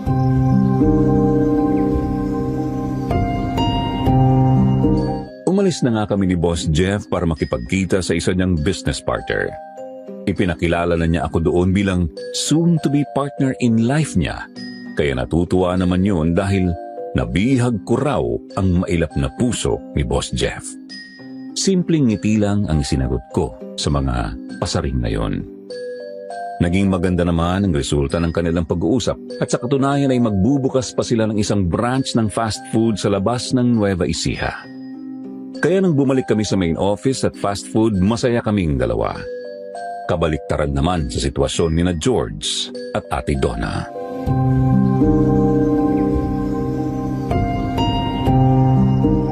Anong nangyari? Hapon na. Hindi pa dumating si Jenny para ibigay ang pera mo? Hindi siya dumating, Boss Jeff Talagang ginawa niya yung sinabi niya na yung mga huling sasahod, punta na lang daw siya sa baryo nila. Baka nagkaroon ng problema. Puntahan mo na lang sa bahay nila. Oo nga naman, George. Puntahan mo na lang doon. O kaya naman, gusto mo samahan kita. Sige, gano'n na nga lang ang gagawin natin. Naku talaga. Parang nangiinis tong si Jenny. Gagabihin na kayo kung pagkatapos nyo pa ng trabaho pupuntahan. Bukas na lang ng umaga. Daanan nyo bago kayo pumasok. Oo nga, tama yun Ate Donna. Asya nga pala, hindi ako makakasabay sa inyo mamaya. May lakad pa kasi kami. Oo, sige. Kami na lang ni George nang sabay na umuwi.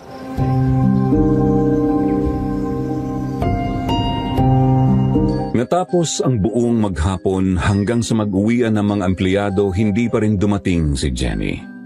Kaya inis na umuwi si George kasabay ni Ate Donna. Kami naman ni Boss Jeff ay mayroon pang pinuntahan na isa pa niyang kausap sa negosyo. Gabi na nang matapos ang usapan kaya diretso na niya akong inihatid sa aming bahay. Nagulat pa sila inay nang may humintong kotse sa tapat ng bahay namin.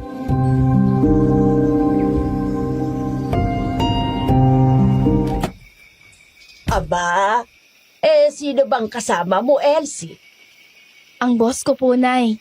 Ginabi na kasi kami sa meeting kaya inihatid na niya ako dito. Magandang gabi po. Hindi na po ako magtatagal. Inihatid ko lang po si Elsie. Saka na lang ako tutuloy sa loob ng bahay niyo, ha? Nakalimutan ko kasi na bumili ng pasalubong. Nako, ayos naman si inay kahit walang pasalubong. Next time na lang din nating ipaalam ang ating relasyon, ha? Para hihingin ko na rin ang kamay mo. Sige po. Alis na ako.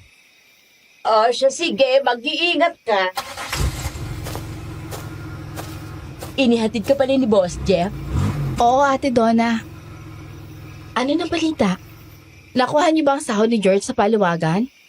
Hindi niya naman ako isinami. Ang usapan namin, dadaan siya dito kapag nakuha yung pera. Nagsabi pa nga na bibili ng pagkain para sabi na kaming kumain. Kanina pa yun ah. Bakit wala pa siya hanggang ngayon? Kaya nga nag-aalala na ako eh. Parang gusto ko na siyang sundan dun sa bahay ni na Jenny. Dako, bukas na kayo lumakad at gabi na. Alam niyo naman ang panahon ngayon. Oo nga, Ate Donna. Di ba may aswang pa nga na gumagala? Yung pumatay kina Lyndon. Nakakatakot yun. Ayaw ko na siya makita muli. Ang mabuti pa, puntahan na lang kaya natin si George sa bahay nila. Diyan lang naman yun eh, kaya madali tayo makakabalik.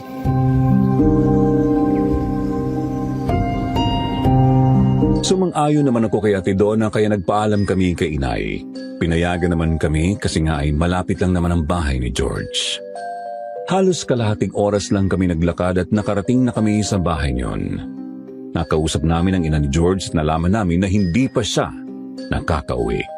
Kaya labis na ang pag-aalala ni Ate Donna nang umuwi kami. Kinabukasan ay puyat na puyat si Ate Donna nang pumasok kami sa trabaho. Nang malaman namin na hindi pa rin pumasok si George, lunch break na, nagmagpasya kami na puntahan ang bahay ni Jenny sa baryo nila. Wala sa pagkakataong yun si Boss Jeff kaya sa isang kasama namin kami nagpaalam. Nang makarating kami sa baryo nila Jenny,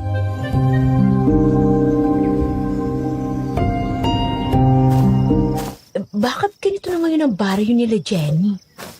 Hindi naman ganito ang itsura nito nung unang pagkakataong nakarating kami dito ah. Bakit, Ate Donna? Ano bang nangyaring pagbabago? Yung mga bahay dito, dati ang gaganda kahit maliliit lang. Talagang alagang-alaga ng mga may-ari. Tapos yung mga bakuran, malinis at puro halaman ang makikita mo na maraming bulaklak. Pero ang lahat ng sinabi mo ay kabaliktaran sa ngayon. Tingnan mo, ang mga bahay sira-sira na. Parang hindi na inaayos ng mga nakatira. Tapos lahat ng bakuran ay nagtataasan ng mga damo. Hindi man lang sila tinatabas. Kaya nga eh. Tapos saradong-sarado pang mga bahay, kahit ang haling tapat na. Anong nangyari dito? Baka naman wala lang nakatira sa mga bahay na yan, Ate Donna. Ibig sabihin, inabandona na nilang mga bahay nila. Halos lahat ng bahay at bakurang nadadaanan natin, pare-pareho lang. Nakakatakot naman ang baryong to. Masyadong tahimik. Puntahan na natin ang bahay ni na Jenny at na makaalis na tayo rito. Saan ba yun? Doon pa sa kalagitnaan ng baryo. Nandun ang bahay niya. Halika na. Bilisan na nating maglakad.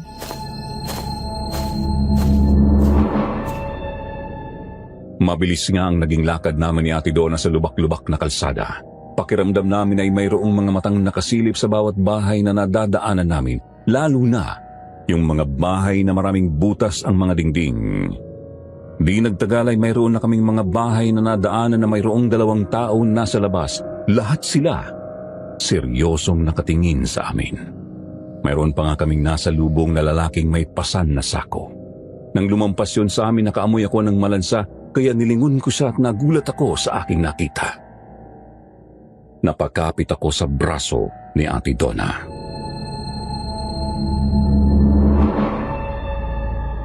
Anong problema, Elsie? Yung lalaki na sa lubong natin. Tingnan mo. Yung sako na dala niya. May umaahos sa sariwang dugo. Ano kaya ang nasa loob ng sako na yun? Naku po. Oo nga, no. Huwag kang magpapahalata na napansin mo yung dala niya. Halika na. Malayo pa ba ang bahay ni Jenny? Parang ito na yata yun eh. Ito malaking bahay na up and down na puro kahoy. Grabe ang bahay niya. Hindi na rin inaasikaso. Pati ang harapan puro damo na tagtataas ang halaman. Sige na. Hanapan na natin siya. Jenny? Jenny, nandyan ka ba? Tao po! Jenny! Nandyan ka ba? Parang wala naman yatang tao dyan. Umalis na tayo dito. Hindi maganda pakiramdam ko. Aalis na sana kami ni Ate Donna pero nagulat kami nang harangin kami ng dalawang lalaki. Sila yung mga lalaking nakita namin kanina. Tapos ay nakita rin namin na bumabalik yung lalaking may dala ng sako na puro dugo. Napatras kami ni Ate Donna. Doon na namin nakita si Jenny at ang isa pang babae na mayroong mga pilat sa mukha. Mabuti naman at alam mo pa palang balikan ang bahay ko, Donna. Mabuti rin at isinama mo na ang pinsan mo. Gusto lang naming malaman kung galing na ba dito si George.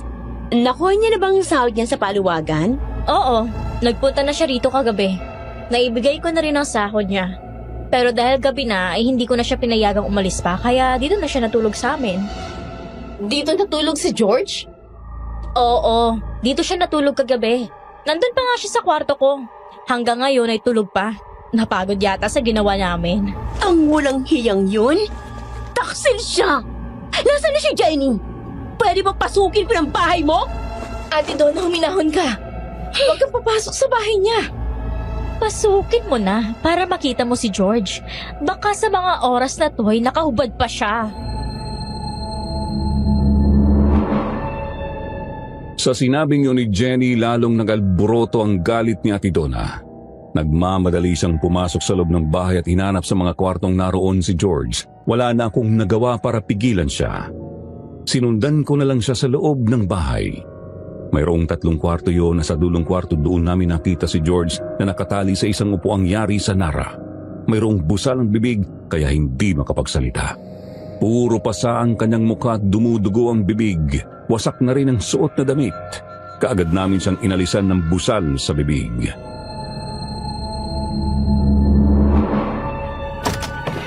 Dapat di na kayo napunta rito. Di nyo na sana ako sinundan. Anong nangyari sa'yo? Bakit ka nagkaganyan? Donna, wala nang ibang tao sa baryong to. Kundi ang pamilya ni Jenny. Nag-alisa ng lahat kaya nakatiwangwang ng lahat ng mga bahay. Sila lang ang naiwan dito dahil makaaswang silang lahat. Totoo ba ang sinabi mo, George? Oo. Kaya pala nagbuo sila ng mga grupo. Nasasali sa paluwagan para hindi na sila mahirapang mambiktima. Kasi kusa naglalapit sa kanila at pupunta rito mga taong nakatakdang sumahod. Yung iba naman ay pinapatay nila. Kagaya ni Kenny. Kinuha ang pera. Kung gano'n ay umalis na tayo dito. Halika na! Sa akala niyo ba ay makakaalis pa kayong 3 rito? Hindi na. Kayo na ang magiging pagkain namin sa loob ng 1 linggo. Kung gano'n, totoo palang lahat ng sinabi ni George. Mga aswang kayo. Kung gano'n ay kayo ang pumatay kay Kenny at Manong Guard. Tama ka. Ako nga ang pumatay sa kanila. Ako rin ang nagtangka sa buhay niyo kaya lang ay sinabuyan ako ng kumukulong tubig ng matandang lalaki na naroon. Kaya naging ganito ako. Ikaw pala ang aswang na nagaan yung baboy Ramo. Hindi ka pala namatay ng tamaagan ng sibat at nahulog sa ilog dun sa tulay. Naging tulong sa akin ang malakas na agos ng tubig na yon. Nakatakas ako sa inyo kahit na nasugatan ako ng malubha. Malas niyo lang dahil hindi niyo tiniyak ang aking kamatayan. Kaya ngayon, makakaganti na ako sa inyo. Manong Igme, Manong Seryo, igapos nyo na rin ang 2 to. Hindi na tayo magugutom sa buong linggo na ito. Kasunod yun ay pumasok na sa loob ng kwarto ang 3 lalaki at sapilitan kaming itinali din sa mga upuang kahoy na may sandalan. Iginapos din ang aming mga paa. Kaya kahit anong pagpupumiglas namin ay hindi na kami makawala. Muling sumigaw si Ate Donna para humingi ng saklolo pero malalakas na sampal lang ang inabot niya kay Jenny. Kaagad na dumugo ang labi ni Ate Donna. Kahit anong gawin mo, walang tutulong sa'yo rito. Kami na lang ang nakatira dito. Lahat ay umalis na. Kahit mga sasakyan, walang naliligaw dito. Isa na itong kinatatakutan na abandonadong baryo. Napakasama mo talaga, Jenny. Dapat pala nakinig na ako noon pa kay Elsie. Kasi palagi ka nakasuot ng salamin kahit nasa loob ka ng fast food. Ayaw mo palang may makapansin sa kakaibang balintataw ng mata mo. At nanghina ka rin na ipasok ko sa bibig mo ang burger na may kasamang bawang. Kaya pala, isa kang aswang! Kaya nga lahat ng galit ko sa'yo ay ibubuhos ko na ngayon, Elsie.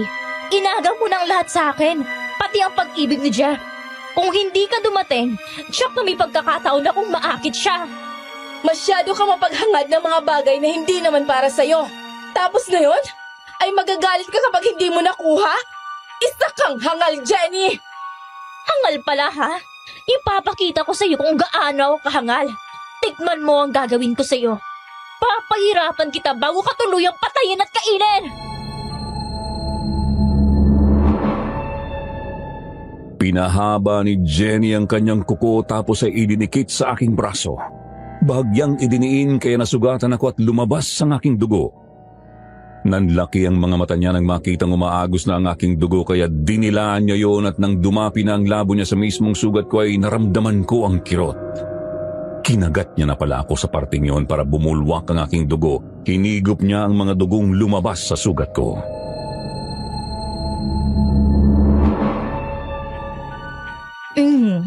Masarap pala ang dugo mo, Elsie. Siya kung masarap din ang iyong laman. Kaya kapag mahina ka na, saka na kita tutuluyang kainin. Sasairin ko muna ang iyong dugo. Kampon ka ng Diablo! Darating ang araw, mamamatay ka rin! Kung dumating man ang araw na yon, hindi mo na malalaman pa. Dahil ikaw ang unang mamamatay sa ating dalawa. Sige na, Ate Nelda. Tikman mo na ang dugo nitong si Donna para malaman natin kung sino ang una nating kakatayin. Mamaya na lang yan. Pero dalang karne si Manong Igbe. Nandun sa sako. Batang-bata ang nabiktima niya. Sariwa ang karne. Yun ang unahin nating kainin. Sige, kung yan ang gusto nyo.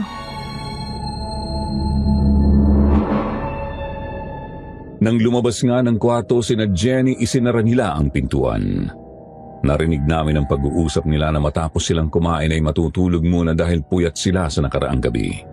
Kaya naisip namin na samantalahin ang pagkakataong yun. Makalipas nga na magkainan ng mga aswang, hindi na namin narinig ang mga boses nila, kaya iisa lang ang naisip namin. Nakatulog na silang lahat.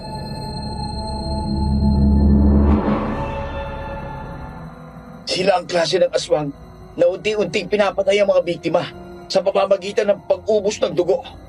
Kapag mahina na ang kanilang biktima at ubos na ang dugo, sa kanila pinapatay at kinakain.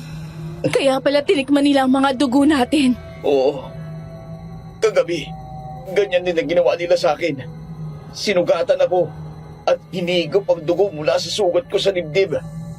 Kaya ako nangihina. Kung ganon, gumawa na tayo ng paraan habang malakas pa tayo. George, gumawa ka ng paraan para makalapit ka dito. Pilitin mong maigalaw ang kamay mo para makalas ang bulang tali sa kamay ko. Ano ko naman magagawa yun? Pareho tayong nakatali ang mga kamay sa likuran pa ng upuan. Ano ka ba naman? Ikaw ang lalaki, dapat gumawa ka ng paraan. Paghihintay na lang tayo ng oras kung kailan nila tayo papatayin. Naman kasi, alam niyo naman na galit sa inyo si Jenny. Sumunod pa kayo dito. Ikaw nga ang atat na makuha ang sahod mo. Nag-alala ako ng gusto sa'yo kaya nandito kami, loko ka ba? Huwag na kayong mag-away. Gumawa na lang tayo ng paraan kung paano tayo makakatakas dito. Samantalahin natin ang pagkakataong makakatulog sila. Gamit ang mga paa ni George, pinilit niyang ilapit ang kanyang upuan sa likuran ni Ate Donna. Nagtalikuran sila tapos ay kinapa ni George ang kamay ni Ate Donna hanggang sa makapa ang tali. Ako naman ang nagsasabi kung ano ang gagawin ng kamay ni George. Dahil sa pagtsatsaga, nahatak din ni George ang tali sa kamay ni Ate Donna hanggang sa mapaluwag yun. Di nga nagtagal, nakawala si Ate Donna kaya pinakawalan niya din si George at ako. Tapos ay marahan akong sumilip sa pintuan. Nakita ko na natutulog na ang mga aswang.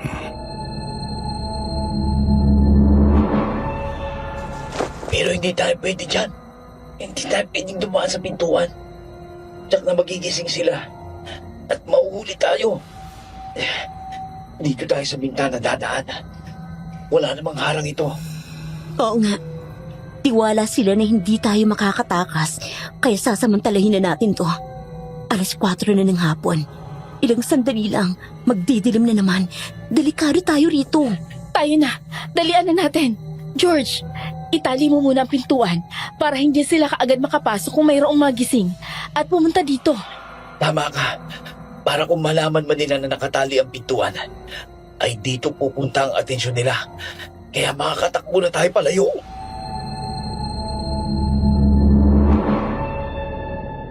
Matapos nga na maitali ni George ang pintuan, maingat na kaming lumabas sa bintana ng bahay.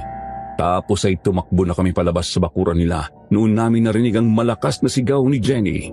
Pinapabuksan niya ang pintuan ng kwarto dahil natuklasan nilang nakatali yun. Di nga nagtagal, nakita ko na sumilip na sa bintana ng kwarto si Jenny.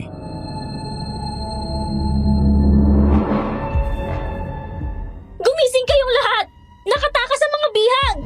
Yan ang nga bang sinasabi ko eh. Masyado tayong naging pabaya. Nagtiwala na hindi sila makakawala sa pagkakatali. Habulin natin ang mga hangal na yon! Alam na nila na nakatakas tayo. Dalian yung tumakbo. Oh, Diyos ko po, tulungan niyo po kami. Hindi tayo pwedeng tumakbo ng diretso dito sa kalsada. Madali tayo makikita ng mga aswang na yon. Kailangan muna nating humanap ng mapagtataguan. Doon sa unahan ng baryo, maraming mga abandonadong bahay. Maghanap tayo ng matataguan pansamantala. Tama si Ate Donna. Tumakas na kayo. Maghanap kayo ng pagtataguan ninyo. Magpapahabol ako sa kanila. Uy, George, ano ka ba naman?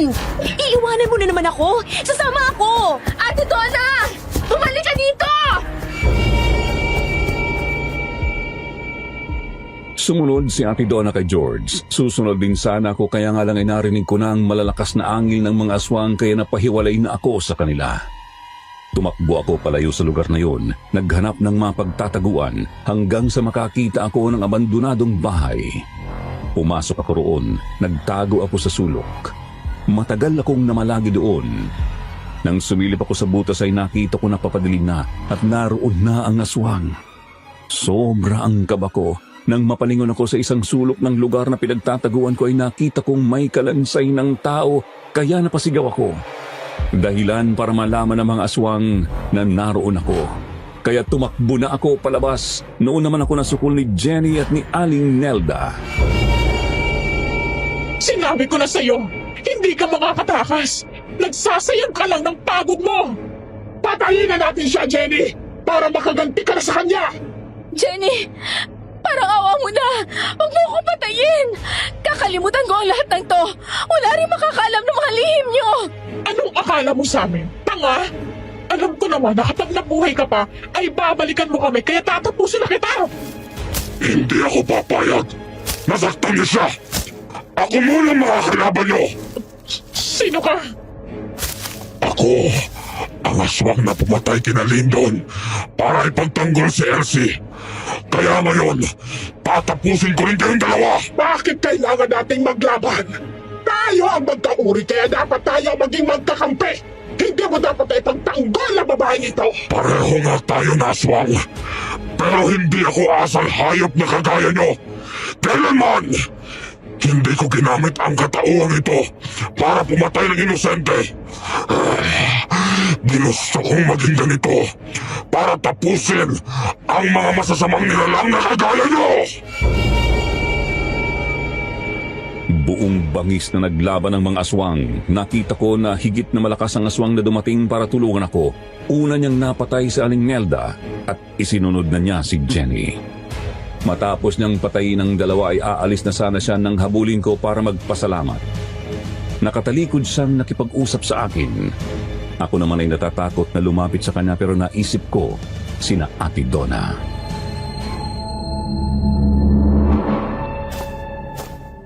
Maraming salamat sa tulong na ginawa mo sa akin. Pero muli ako nakikiusap. Tulungan mo naman si Donna at George. Baka kung ano na nangyari sa kanila. Nakaligtas na sila. Tinulungan sila ng mga pulis na kasama ko papunta dito. Kaya wala ka lang dapat na ipag-alala. Kasama mo na pumunta ka dito? Oo. Naalaman ko kasi na umalis kayo ni Donna para pumunta dito. Nagduda na rin ako kay Jenny na may masamang balak kaya nanigurado na ako. Jeff, ibig sabihin, ikaw ay aswang din? Oo. Galing ako sa malakas na lahi ng aswang na gabunan. Pero ang katauhang ito, ginamit ko sa pagliligtas ng kagaya mo. Pinapatay ko rin ang mga aswang na kagaya nila. Alam ko na magbabagong pagtingin mo sa akin kapag naalaman mo to. Hindi, Jeff. Lalo kitang minahal. Kasi kahit ganyan ka, hindi ka naging asal hayop na kagaya nila. Talaga, Elsie? Wow! Salamat, mahal ko. Dahil natagpuan ko ng babaeng umibig sa akin kahit ganito ako. Handa ko na tong talikuran at isuko.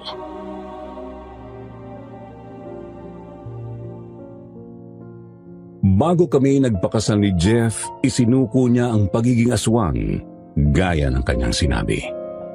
Iniluwa niya ang batong itim at ibinaon sa lupa.